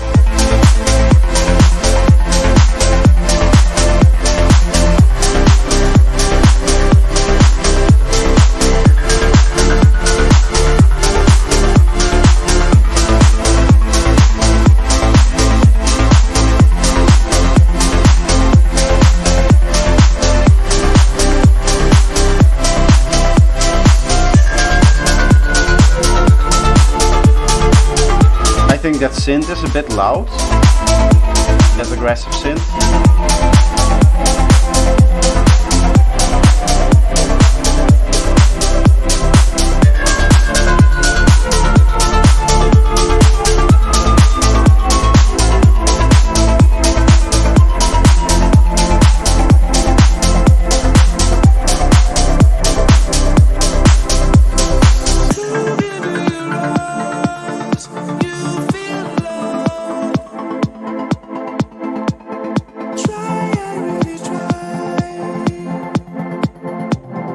Here the vocals can have 2 dB extra volume.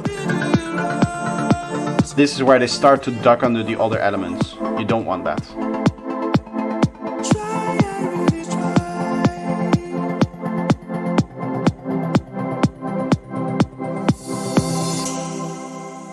Nice. Very different from what we usually do on this channel, but I do like how it sounds. Very, very cool. I think for now that's all the feedback we have. What I'm going to do is take a quick break. I'll put on some music from me and then we'll continue with the feedback stream in a little bit. You guys can obviously still submit !feedback to submit your track. I just need to take a little break to refresh my ears, and then I'll be back. I'll put on this track. You guys can now give me feedback. Give it some time to load. This project is so huge that it's really slowing down my PC, as you can see. It is the fact that I'm streaming though that makes it significantly slower. But now it feels very, very slow. Like this is just completely freezing.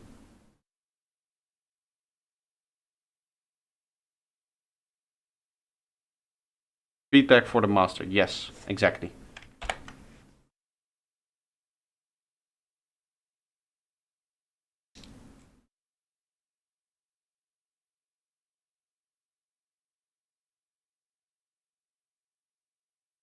Okay, I just need to solo it, just a little bit. What happened with your 300 plus sound design project? It's still in the works. It's still in the works. This is a different project that I'm putting on.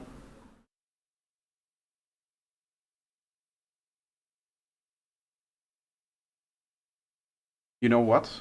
I'm just going to quickly save this as a new project. Oh, give me a second. First one to normally save this and then save it as a new project. I don't think we'll be making a lot more kicks today. So I'm just going to move out of the kicks project, I guess. I mean, look at this. This is not okay.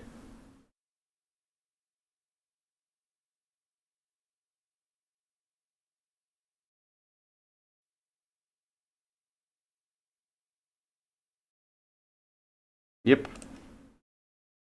Crashing out. Okay, I might lost the progress on those 2 kicks. I don't recall if I saved after I made the 2 kicks.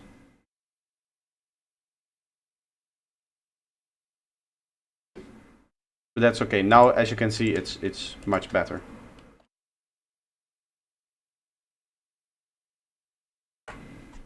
Let's put on the track.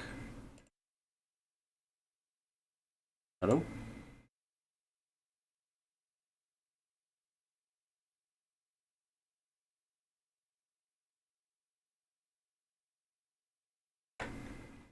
And then from here I can pop up the analyzers, right?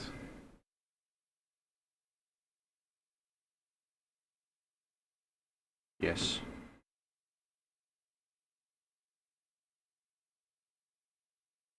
Anyway, I'm taking a quick break and I'll be back in a little bit and then we'll get back into the feedback for you guys. In the meanwhile, you can still submit tracks even if you've already submitted a track. You can submit more if you want to. No issues with that. But for now, I'll be right back.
Thank you guys for all the nice messages on the track.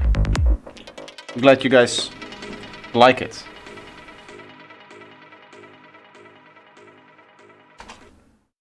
Stories of the Mind sounds very nice, just skipping through a bit. Nice! It's my time to advertise. Did you guys know that I have an album that was out, released last year? I think everybody knows. I think everybody knows. But what you might not know is that you can add it to your playlist, which will make me very, very happy, because then I will get some continual plays, and that will be beneficial for me for when stuff like this is going to come out in the future.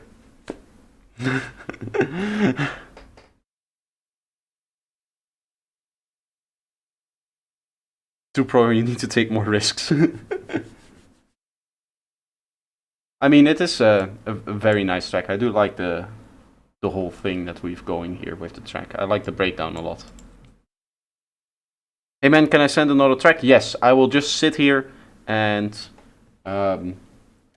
listen to all of your music. Can I promote your tracks through YouTube channel I have? Yes. Yes, of course.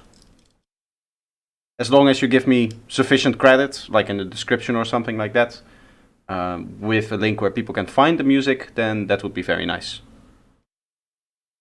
Because otherwise it's not much of a promotion, right? Another track by Steels. Audius.co/Steels. What is Audius?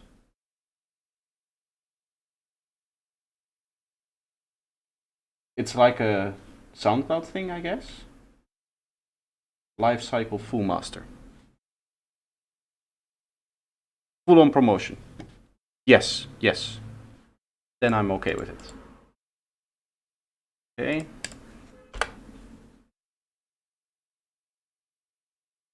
Crypto-based music service. Okay. As long as I can just listen to it, then it's okay. Right? There we are.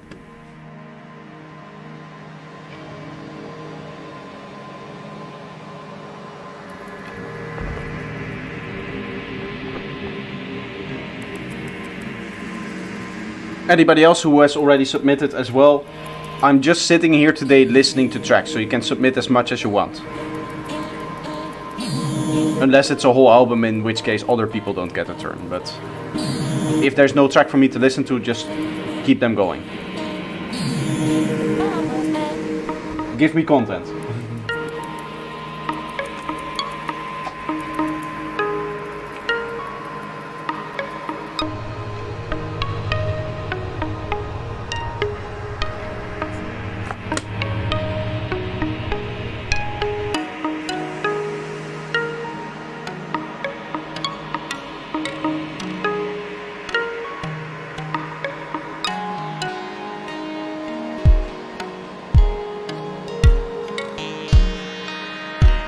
I cannot tell you what BPM this is. There's all kinds of rhythms going through each other. Very much like that other experimental track we had.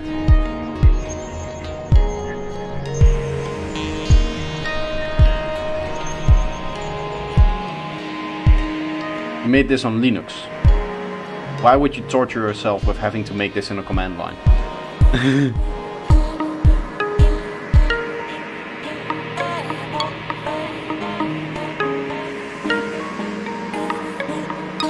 I do like it, it's a nice mix. Love to hear a bass line at some point.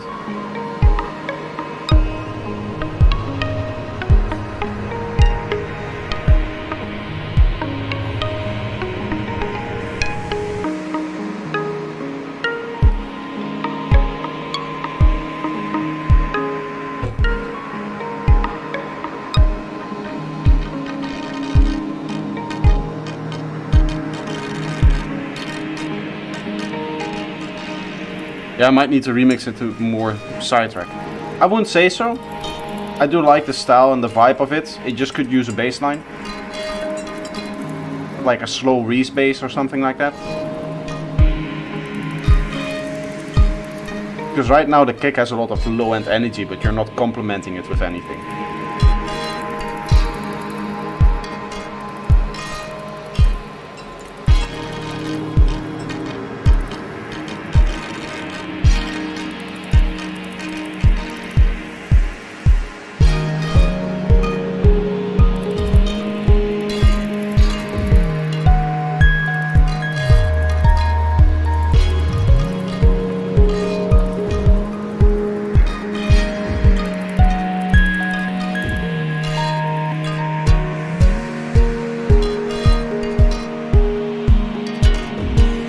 Yeah, sub bass.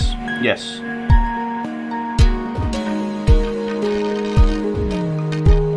Something that lays down a nice fundament. Even this thing that is now happening is like an octave too high. Goes into the high subs there. For most of the time it's just not even a bass line.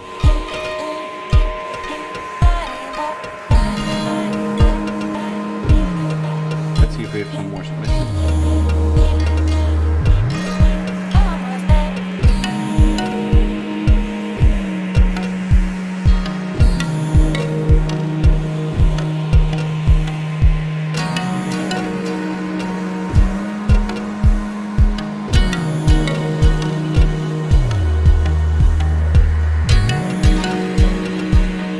Yeah, it's like the sub plays a lead here and there. Yes. It's almost like a lead line at this point. Once in a while it goes down to the sub levels, but it's never really a sub. It's like the lead plays a sub every once in a while instead of the other way around.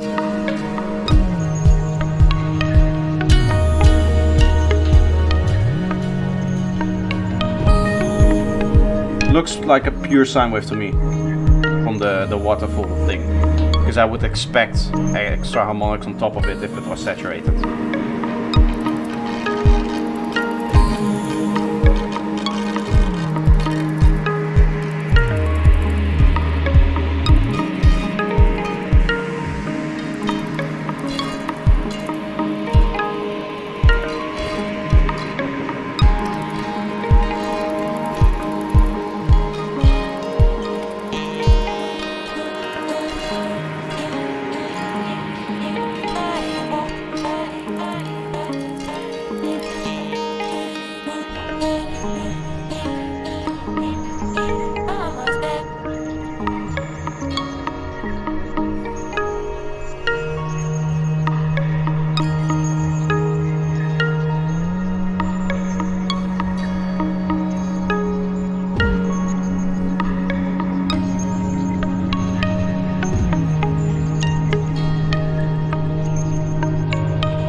There the reverb just kind of cuts off. I don't know if that's intended, but I wouldn't go there. Well, go man, thanks for listening to my track. I'll look around your channel for kick and bass processing takes. Have a good one, man. If I remember, I'll message you a list of all of the ones on my channel that are interesting.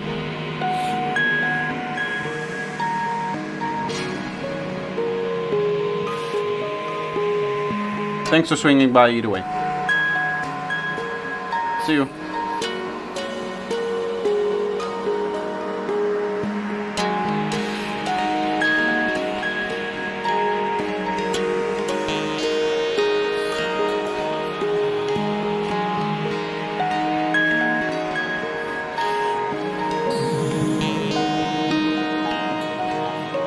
Full of Scorpions.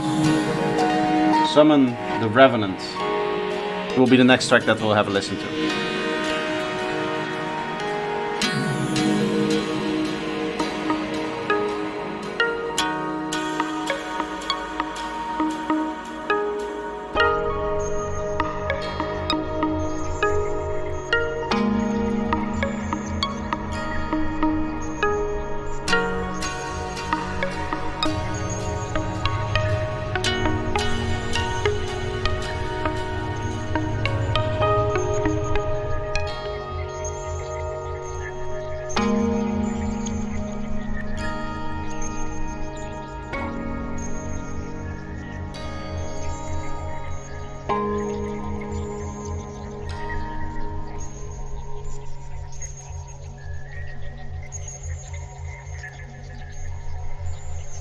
Very cool atmosphere here at the end.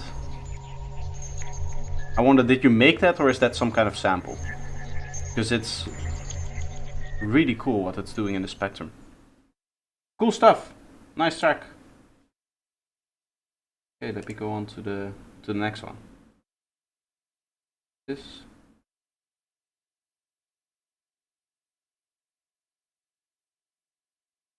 Okay. It's a lot of samples. Okay, but with like processing on them and stuff, I assume.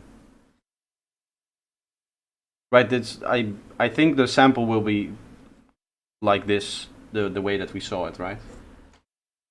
Either way, we have Full of Scorpions with Summon the Revenant.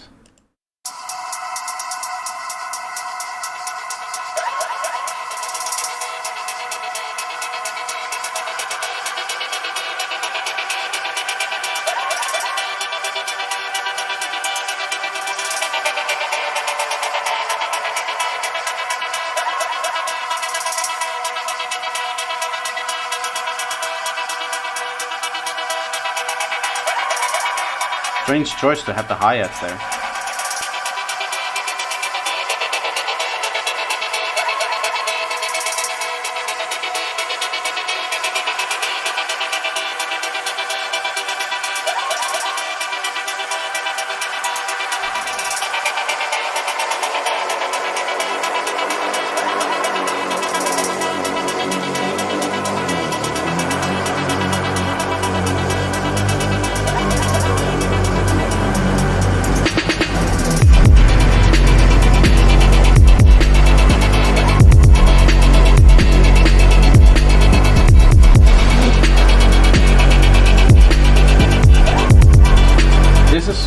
Aggressively loud. It's lacking all of the punch because it's just one sausage here. There's no dynamics.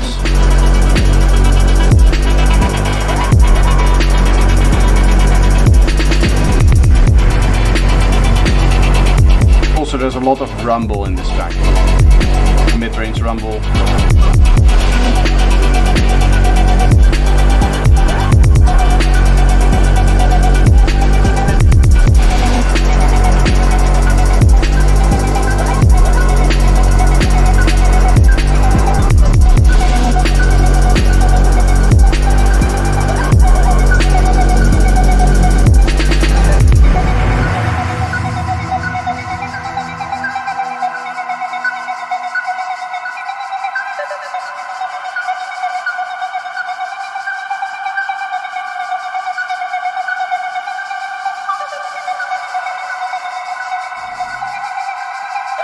Sounds like I'm in a big club. Yes, it does sound very reverberating, this one.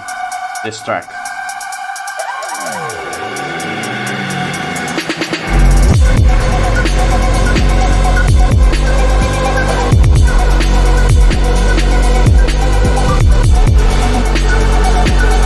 Yes, as well. It's all contributing to the mud in this track, right?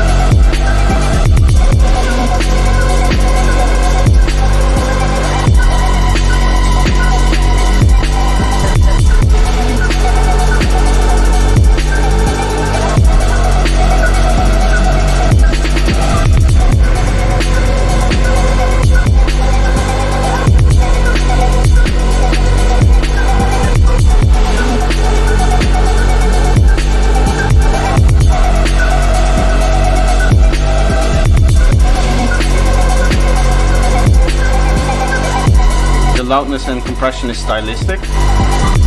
Yes, but in that case you would need to remove all of the mud from your track first.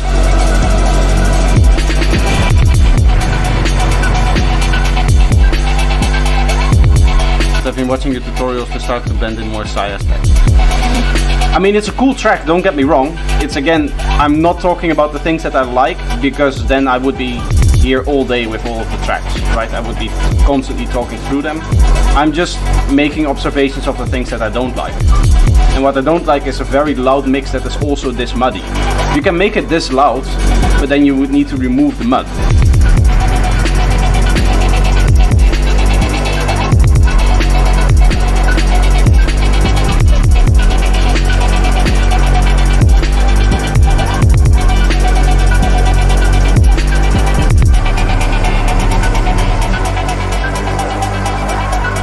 Like there's like 2 sub basses, all that kind of stuff. You need to be very rigorous in the way that you arrange things, in the way that you box in certain frequencies of certain sounds.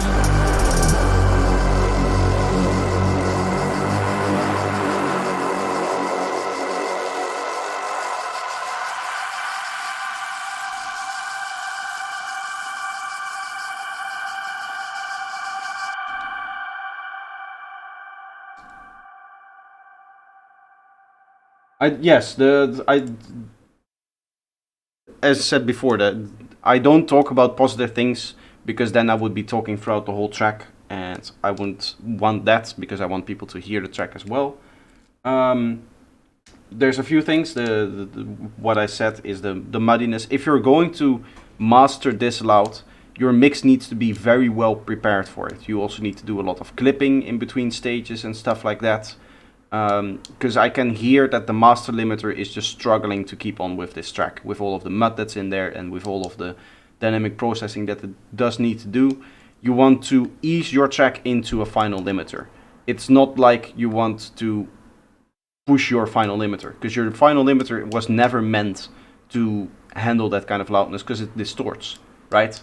You can get that kind of distortion in a much more controlled way if you first go into a bunch of group compressions.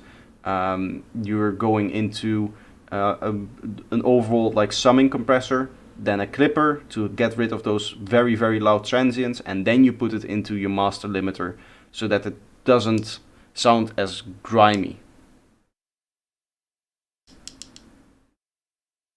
The master limiter is actually doing nothing at all. That's exactly what you do. It sounds, to me, it sounds like there's like this grimy distortion that's sitting on top of that. Maybe you're pushing it too hard into the clipper, and you're not just limiting the peaks in the clipper, but you're starting to also get some of the like normal waveforms. Maybe that's what's happening. You use clip to zero. Well, clip to zero specifically requires you to have a very clean frequency things, right? Very clean pockets where you put certain elements. You have in your mid-range 4 or 5 elements sitting on top of each other that are all washed out in reverb, and that all create mud in the mid-range area. So in that case, maybe it's I push the drums into a bus clipper really hard. Well, I can hear it on all of it. You can hear the limiter pretty prominent. Yeah, that's what I'm saying. It's to me it feels like this was just overly loud. And I think, yeah, it is part of the aesthetic of the genre, but that aesthetic only works if you're really specific in where you put all of your elements. And it starts with the arrangement. You cannot have an ARP and a synth and a gritty bass line all take up the same frequency area. So you need to kind of specifically fill in your track, fill in your arrangement, so that you have in mind this is going to be the main element that is going to sit in here, and everything else needs to get out of the way.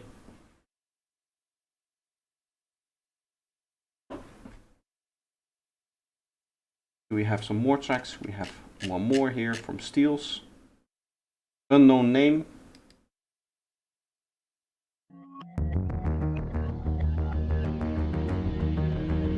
Overlimited plus overclipped. It does sound like to me like that.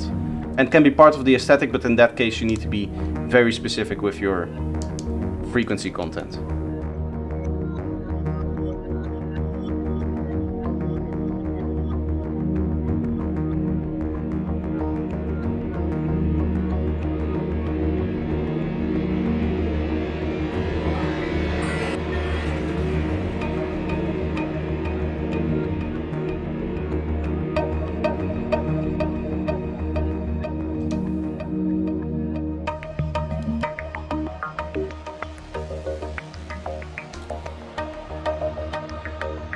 This is going to be another experimental track from Steels.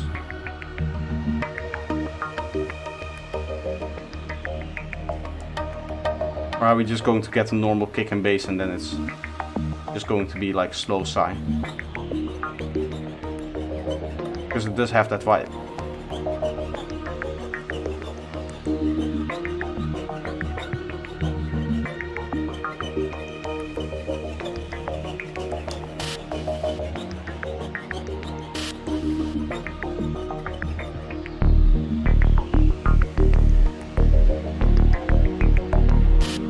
We have a bass line, we just now are waiting for a kick.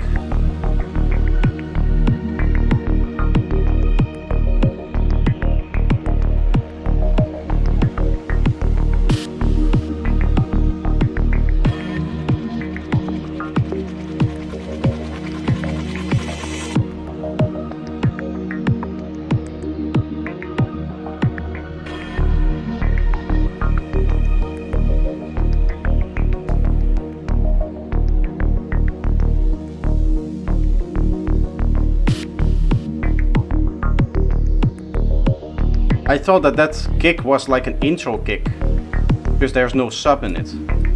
But is this the main kick?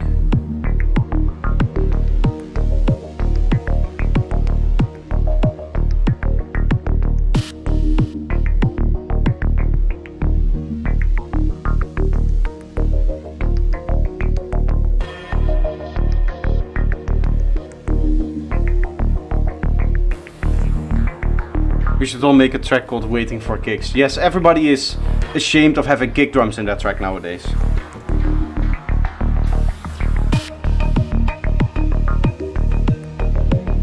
Yeah, I think this is just a kick like this. I wonder what the rationale is by not having the kick provide the one thing that it needs, which is punchiness and sub. Right below 100 Hz.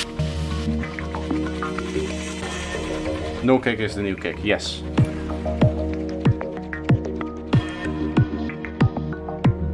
I was planning on doing a stream challenge, where we produce without kick and bass, where we make everything but a kick and bass. You can make a sidetrance track, but you cannot make a kick and bass for it. And then we would hand it over to the next person, and the next person would make a kick and bass for that track.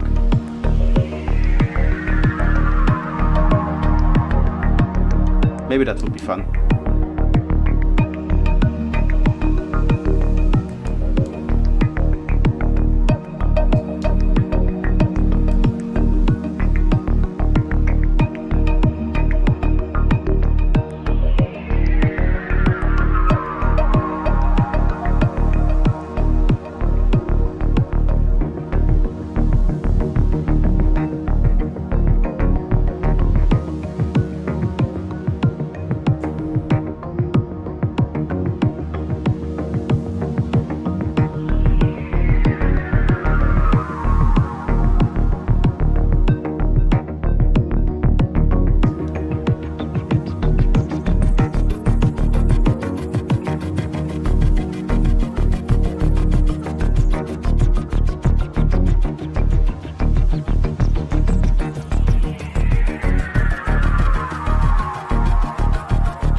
Maybe there was some EQ or room resonance that made the kick sound louder.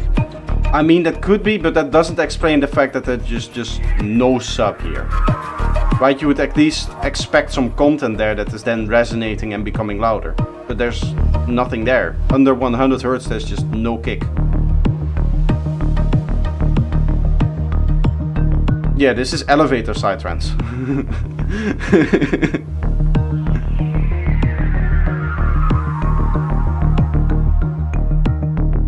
I do really like it though. It's not that I don't like it, it's just a strange choice.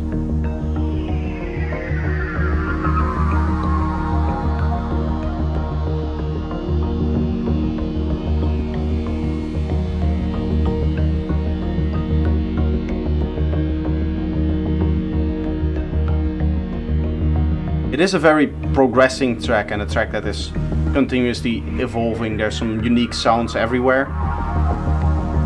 But then there's like this sound that just comes back every once in a while. There's a good balance between sounds that are unique to one spot and sounds that kind of sit throughout the whole track or come in every once in a while. That's actually fairly important. I think this would work if the kick was left out completely. Yeah, I could see that. Either have it or just not have it. Not like a halfway solution.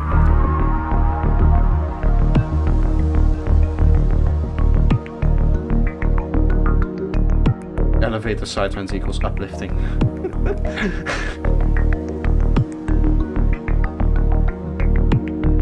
Congratulations, with that joke you have officially become a father.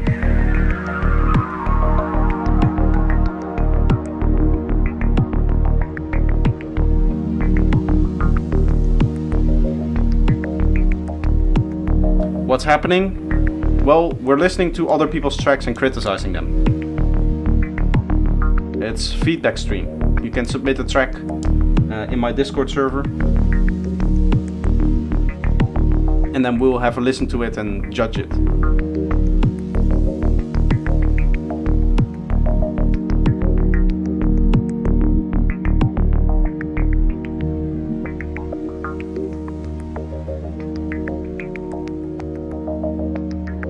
You can submit one, nice. That would be nice, yeah. It's in my Discord, feedback on stream, you can submit right here. We're now listening to the last track, so I need some new content. Not stream, I mean Discord. Yes, of course. You cannot post it in the stream, because it's... YouTube doesn't allow me to block links in comments without blocking them in the live stream. That's the same thing, and I want them blocked in the comments because there you get scams and impersonation and stuff like that.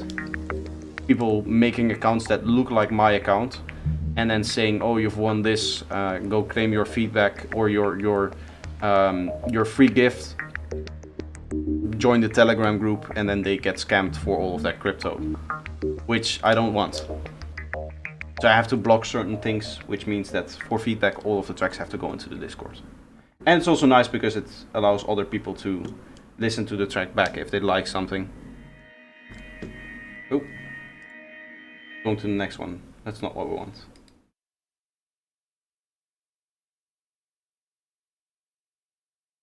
I'll wait for that track to come up.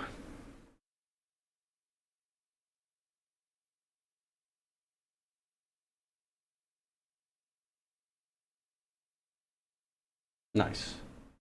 Hill Dog 148 G sharp. And the waveform looks flat like a sausage. What are dynamics? We don't know. Just immediately from the start, nice.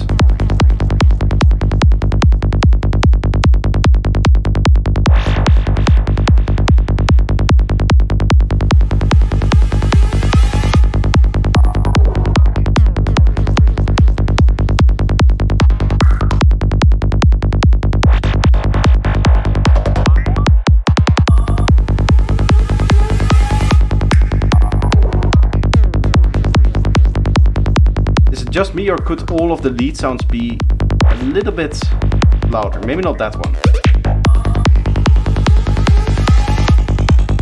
Maybe not that rise up, but some of the like sequence sounds like they're fairly quiet. Everyone get ready for full-blown 200 BPM. If you have some, then I would love to hear that.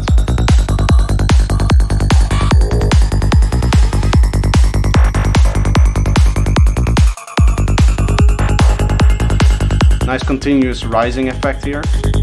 I wonder where it's rising to. We're gonna get a nice big drop here.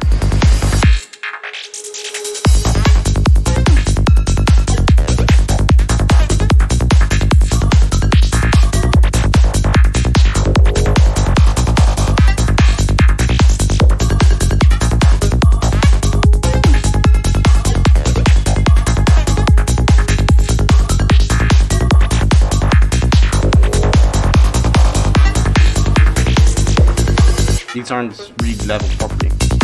Yeah, it just felt like there was a little bit of emptiness in parts of the track. Also because at the start the delays were maybe a little bit short, I would say, for some of the elements that sit on their own. Right now it's okay.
How do you filter your kick and bass? I think I saw your kick and bass have phase issues when you filter them. My personal way of doing it is using linear phase. But I did see the kick kind of doing some slight weird stuff when it's just going into that high pass part. I never use linear phase for anything else, but I want to keep the phase relationship of the kick and bass even if I'm filtering through it. So for that, use linear phase and use normal phase for everything else. Of course, kick and bass for the rest is extremely clean.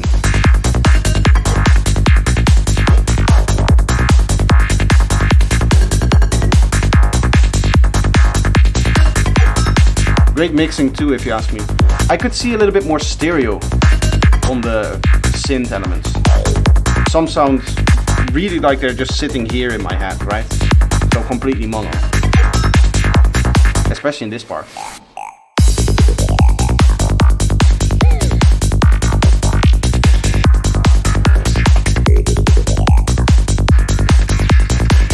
I kind of like that wonky effect that it gives despite linear phase being more clean.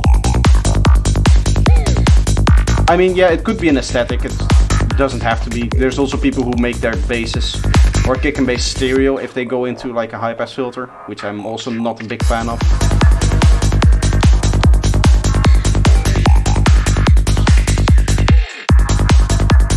Yeah, people who bit crush them and stuff like that.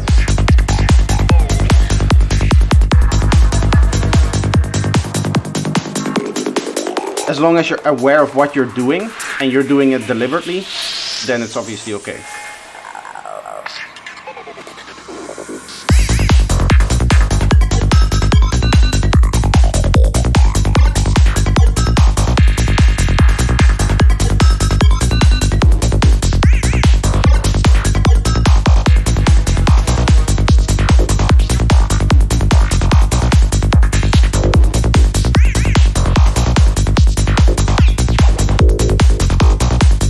I think the reason why I like my synths a little bit more stereo than this is because now it feels like there's a big disconnect between what's happening in the synth itself and in the ping pong delay, which is obviously like very stereo going left to right.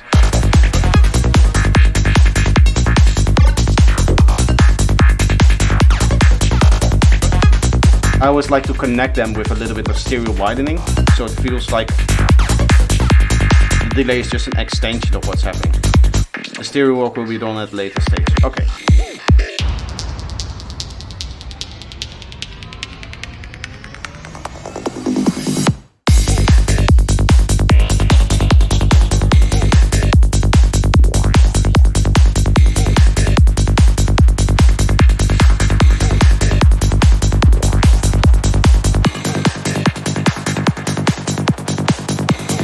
Poluxamort. Hello. I'm sorry if I'm mispronouncing names. That's just what I do. But some of your names are very hard to pronounce. I'm gonna be honest.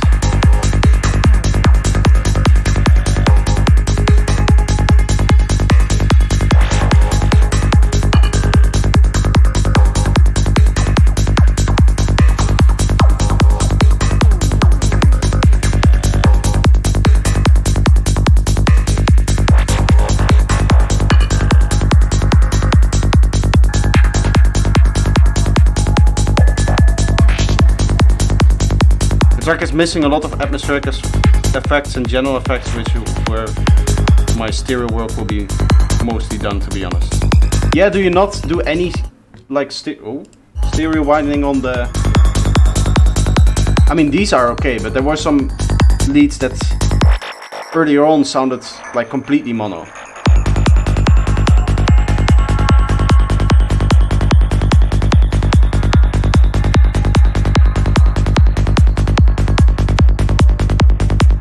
If anybody else wants to submit exclamation point feedback, get to submit your track and I'll listen to it. I don't do much stereo work on them, really. Oh, interesting. Nice track. There's not much to say. Dada obviously knows what he's doing. Clearly somebody who's done a lot of psytrance in the past. Not his first rodeo. We have another tune here. My old tune from 11 years ago. Can't change anything since I lost the project, but I thought I'd share. The Absence of Man. Abstract art.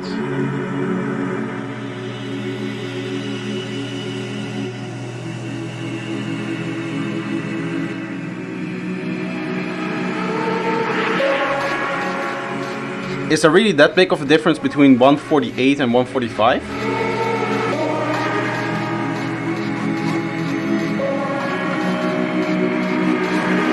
Man is a singular creature. He has certain gifts which make him unique among the animals. So, unlike the... So here the vocals are kind of like masked. I know you can't do anything about this, but for future reference vocals, you just want them to be understandable. Especially if they're part of the storytelling of your track. You don't want this random pad kind of sitting on top of it like you have here.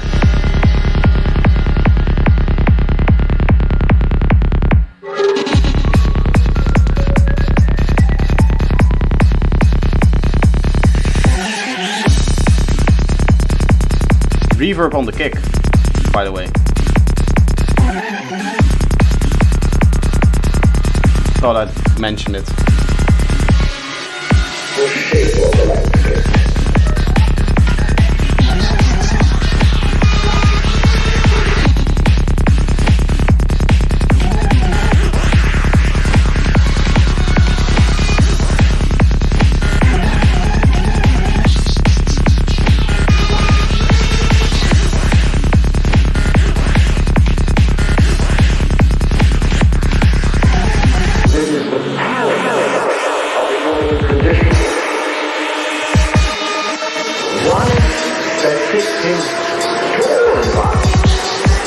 You just want the vocal to breathe in its natural high end. I don't understand why it's like filtered like that.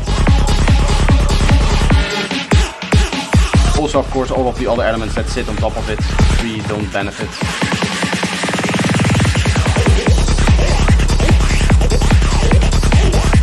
I do like this lead.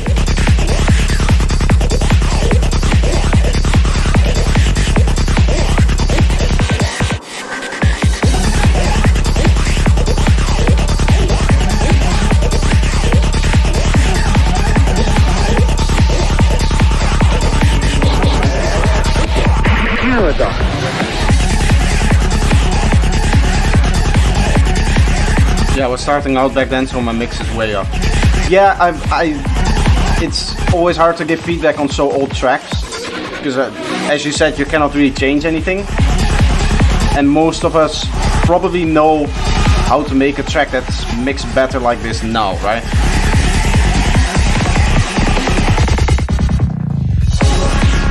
I mean, the ideas are there, but it's just a mess. I'm gonna be honest with you.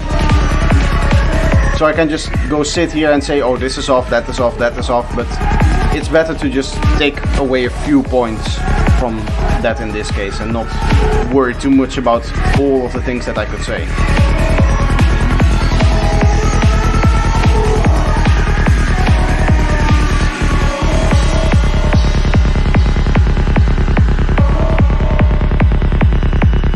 Send another non-editable, non-soundtrance, but beat one, quite chill. We'll have a listen in a little bit, right after this one. Hardware jam, nice.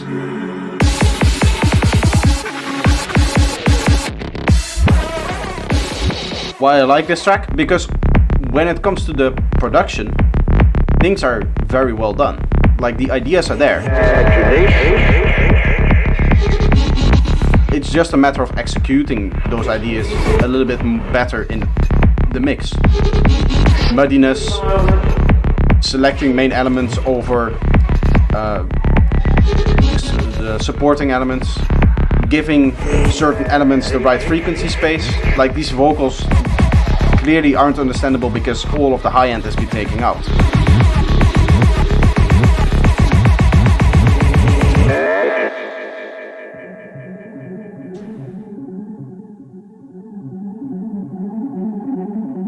His imagination, his reason, make it possible for him. This is how a vocal should be. In this case, there's no other elements on top. I mean, they're coming back, but there were no elements on top that could distract you from what the vocals were saying. It's a different kind of illusion, not biological, but cultural. I know that the ascent to man.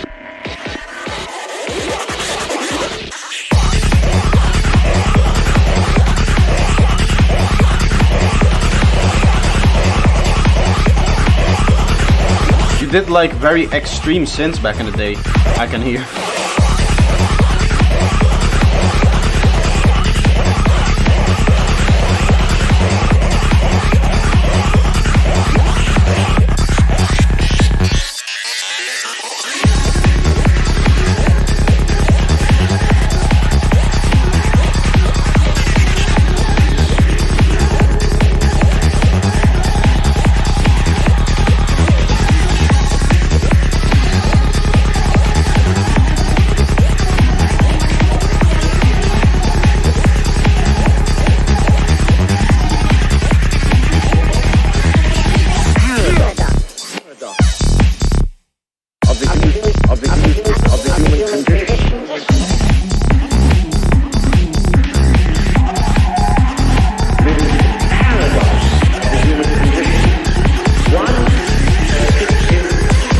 I would also say the drums don't come through enough.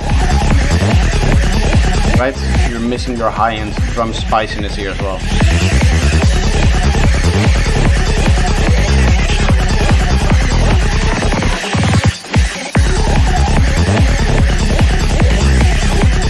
This is a bit nauseating. I think the sound design is a little bit on the extreme side as well, with a little bit too much sweeping action going on.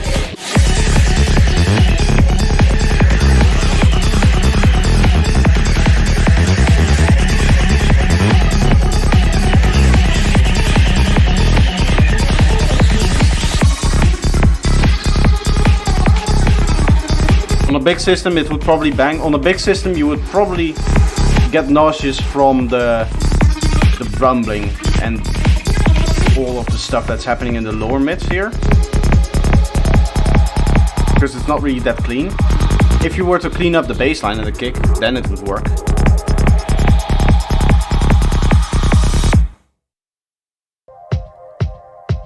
Oh, Next track starting to play. Big sound systems are actually very, very...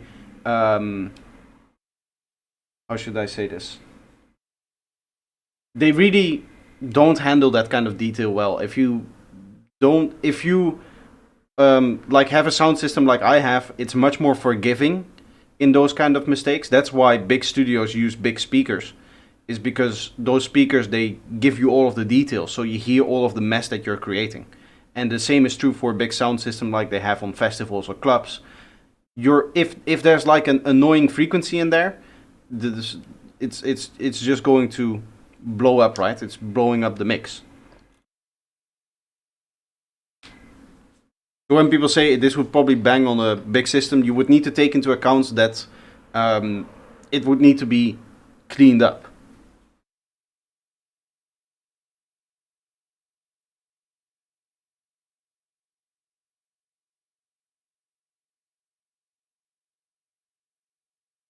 We have a hardware jam, deep spring.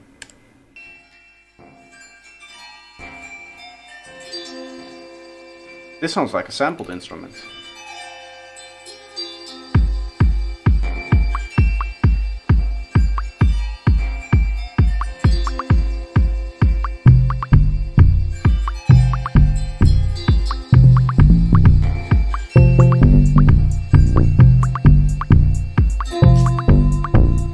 If you ever get a module with a compressor which has a sidechain input, use it.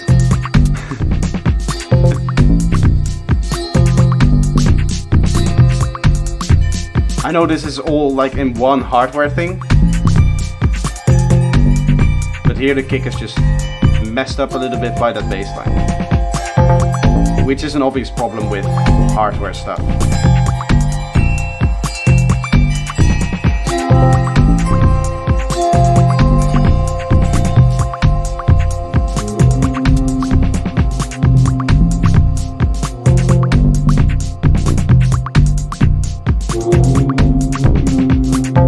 Definitely take over this rhythm and produce it into like an actual track, because I do really like it. Nice housey vibes.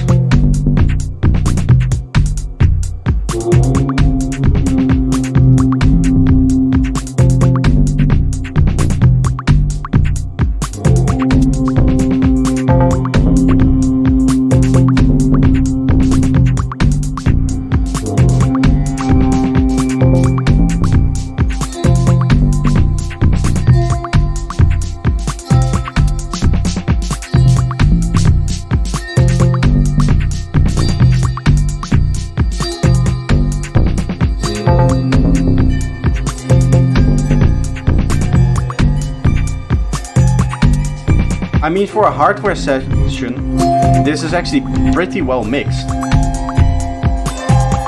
Like, the overall frequency balance doesn't bother me. It's just that you don't sidechain the bassline to the kick, or sidechain nothing.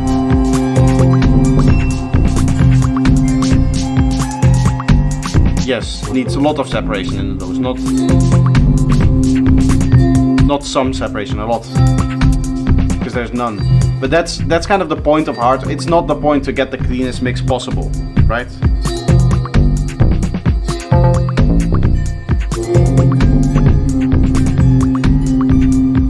Because I mean, a sidechain compressor in a modular system, if you want that, it's just a couple $100 to buy a compressor.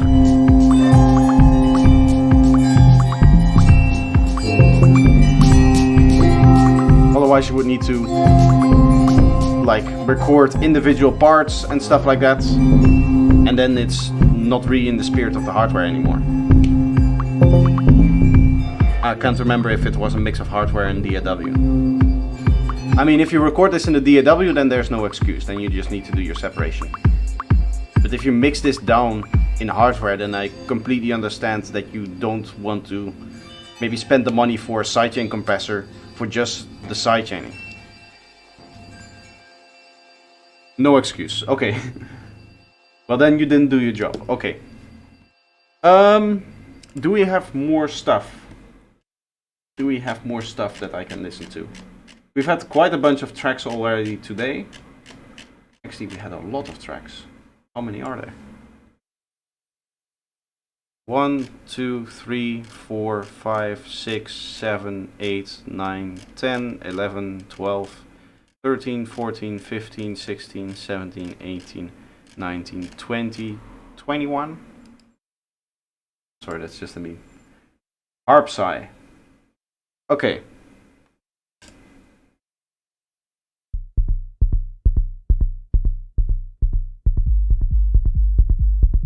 Very dark opening.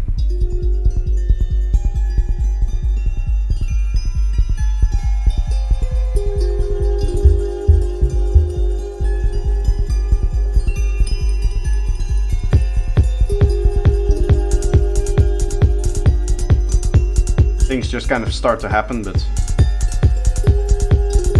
it does sound really cool.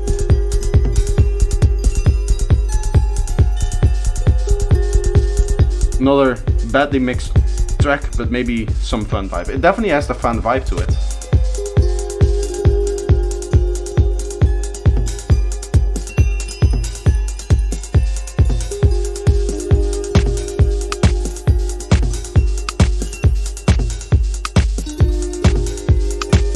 That's an aggressively high-end ride that's on there as well.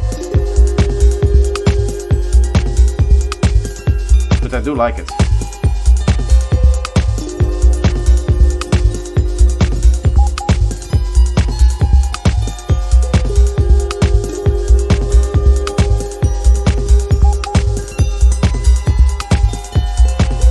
Yeah, Klaus, I would imagine that you would like this, because this is also kind of your style, a little bit. I could see you two collaborating on something like this. Very melodic, very friendly. A lot of those high details, high-end stuff.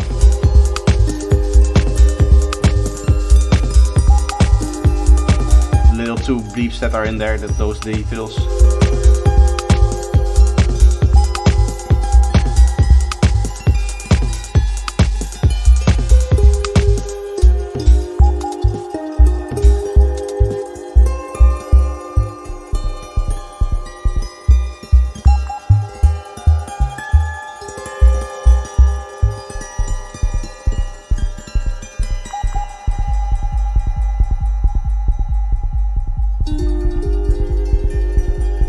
Kind of strange that it went back and forth between those two bass lines.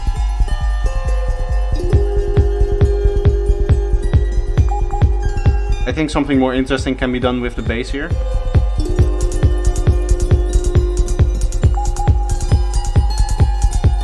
Yeah, it's like only sub bass. There's like a little click on it, but it's just like small transient stuff.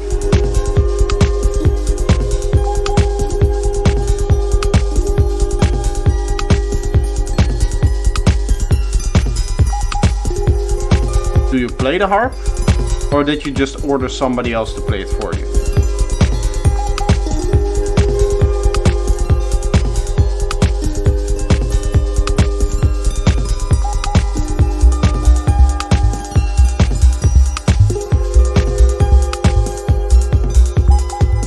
Not a harp? You just said $45 custom tuned harp. The harp is not a harp? Have we been lied to?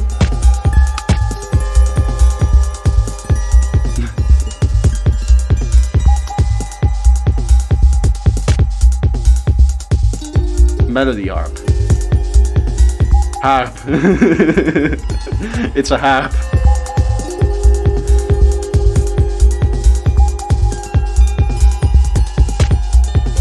Not a big harp.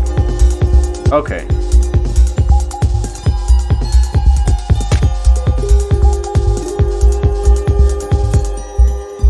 Yeah, now that you say it, you don't really hit those low notes that you would get from like a normal harp. So I can, yeah, you can hear that it's like smaller. Very nice. I like it. Okay, that's it.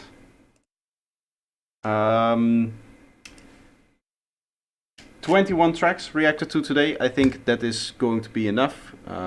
It's also been 3 hours. I have some other things to do, unless somebody else quickly wants to submit something else. Otherwise, we're done. I'll let it sit 1 more minute for people so they can see if they have anything else that they want to submit. Otherwise, I'm going to be ending this stream. More kick making? Well, seeing as the project kind of reacted unfriendly to me opening it at the beginning of the stream, I think it's not a good idea that I open up that project again. It seemed like it really didn't want to be open while I'm streaming. Right? Because it crashed immediately after I added the track to it. And just everything went to shit.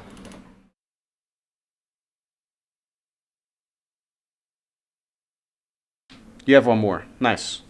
We'll listen to one more then. Got one here, out of ideas on how to finish this.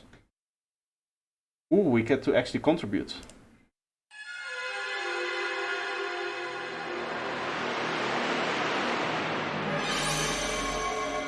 Going for something very atonal here.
Completely different vibe from the other one. I do like this one a lot. All of the atmospheres that are in there. It's not so dependent on the lead sounds. At least not up until now.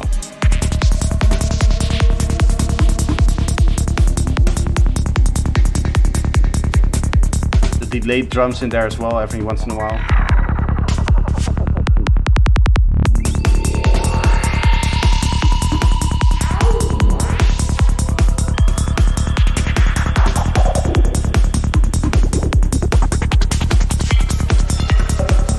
I don't like the main snare that you used. That's too much fundamental for me.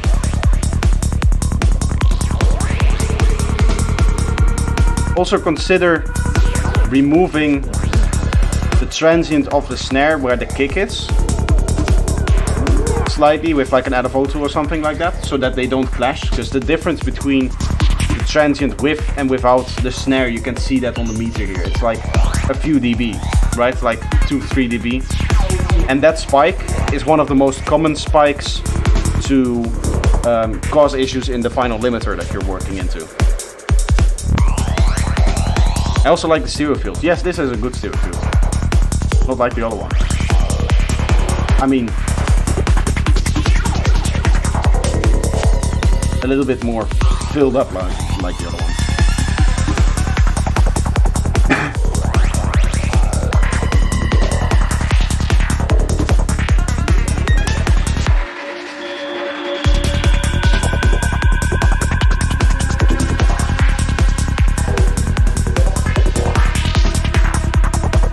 Flip the motherfucker. Yeah, I mean, it's a very avoidable peak because the snare doesn't need that transient anyway, so you can just remove that slightly. It's a few milliseconds can make all the difference because it's just on the very start of the kick where it causes big problems. You could also just clip it and then it wouldn't be an issue, but it's a little bit cleaner not to do it and just separate them slightly.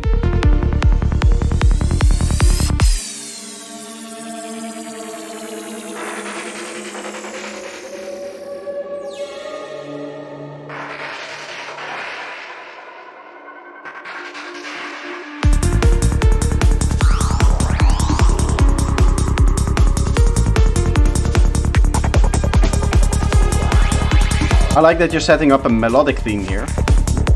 So you already have something in mind for this second drop, I assume.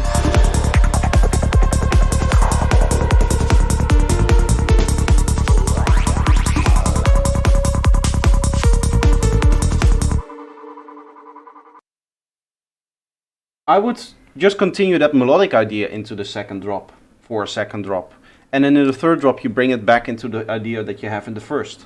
Right, so you go a few more sections of the melodic idea, then you have another small breakdown, and then you can get back into the first idea.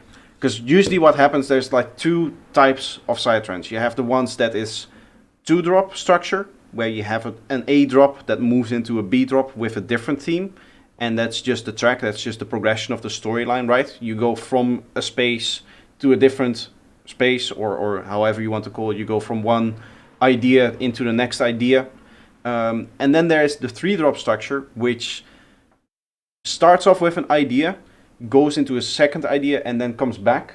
And usually how you will hear it is in bass lines, in that the second drop has a different bass line. You hear this a lot in the kind of progressive that I make. You have rolling bass line in the first and the third, and then you have some sort of progressive bass line in the second drop. And I do this a lot too. I like this a lot because I like the storytelling aspect that you get, in the sense that you have moving away from somewhere and then kind of going back to it, right? It's also a nice way to make sure that your track works well in any mix, because then you can use the second drop to translate from a progressive section in the mix to a more energetic section by going from the second drop to the third, or you can do it the other way around, from going to the first drop to the first, or from the first drop to the second. So depending on how you want to tackle this structure, you can either see the drop that you have now as the second drop in a 3-drop structure, or the second drop in a 2-drop structure. And you can say that you can continue on this melodic theme that you just set up now with those plugs until the end of the track, until minute 8, wherever you want. Or you can do it for another couple of sections, 2, 3, 4 sections, however long you want, and then you do another break and you bring it back into whatever you had in the first track, all of the atmospheres and stuff like that, and some of the later leads as well. So that's how I would continue this. It's the very first decision that you now need to make is, how do I want this track to resolve towards the end? How am I going to take what I have now, all of the elements that I have now, and finish the story that I'm telling, right? Because you go from something atmospheric into leads into melodic. How do you continue those like themes of the drop? 3-drop structure seems like a good idea. It's a good idea because I think it's a little bit easier to mix. It depends, right? Because usually what you see with a 3-drop structure is that you also have very, very short breaks, which in this case works for this track. But for progressive stuff that I do, you tend to want to have some long breaks in your tracks as well, because it helps in the mixing if you're mixing on like a festival setting, because there you sometimes just have to give the people, I don't know, 24 bars of room to not dance, right? So that it isn't just like continual energy. In this case, I could see either one work. I see that you're going for very short breaks, so then I would recommend the 3-drop structure. Otherwise, you don't get your time filled out.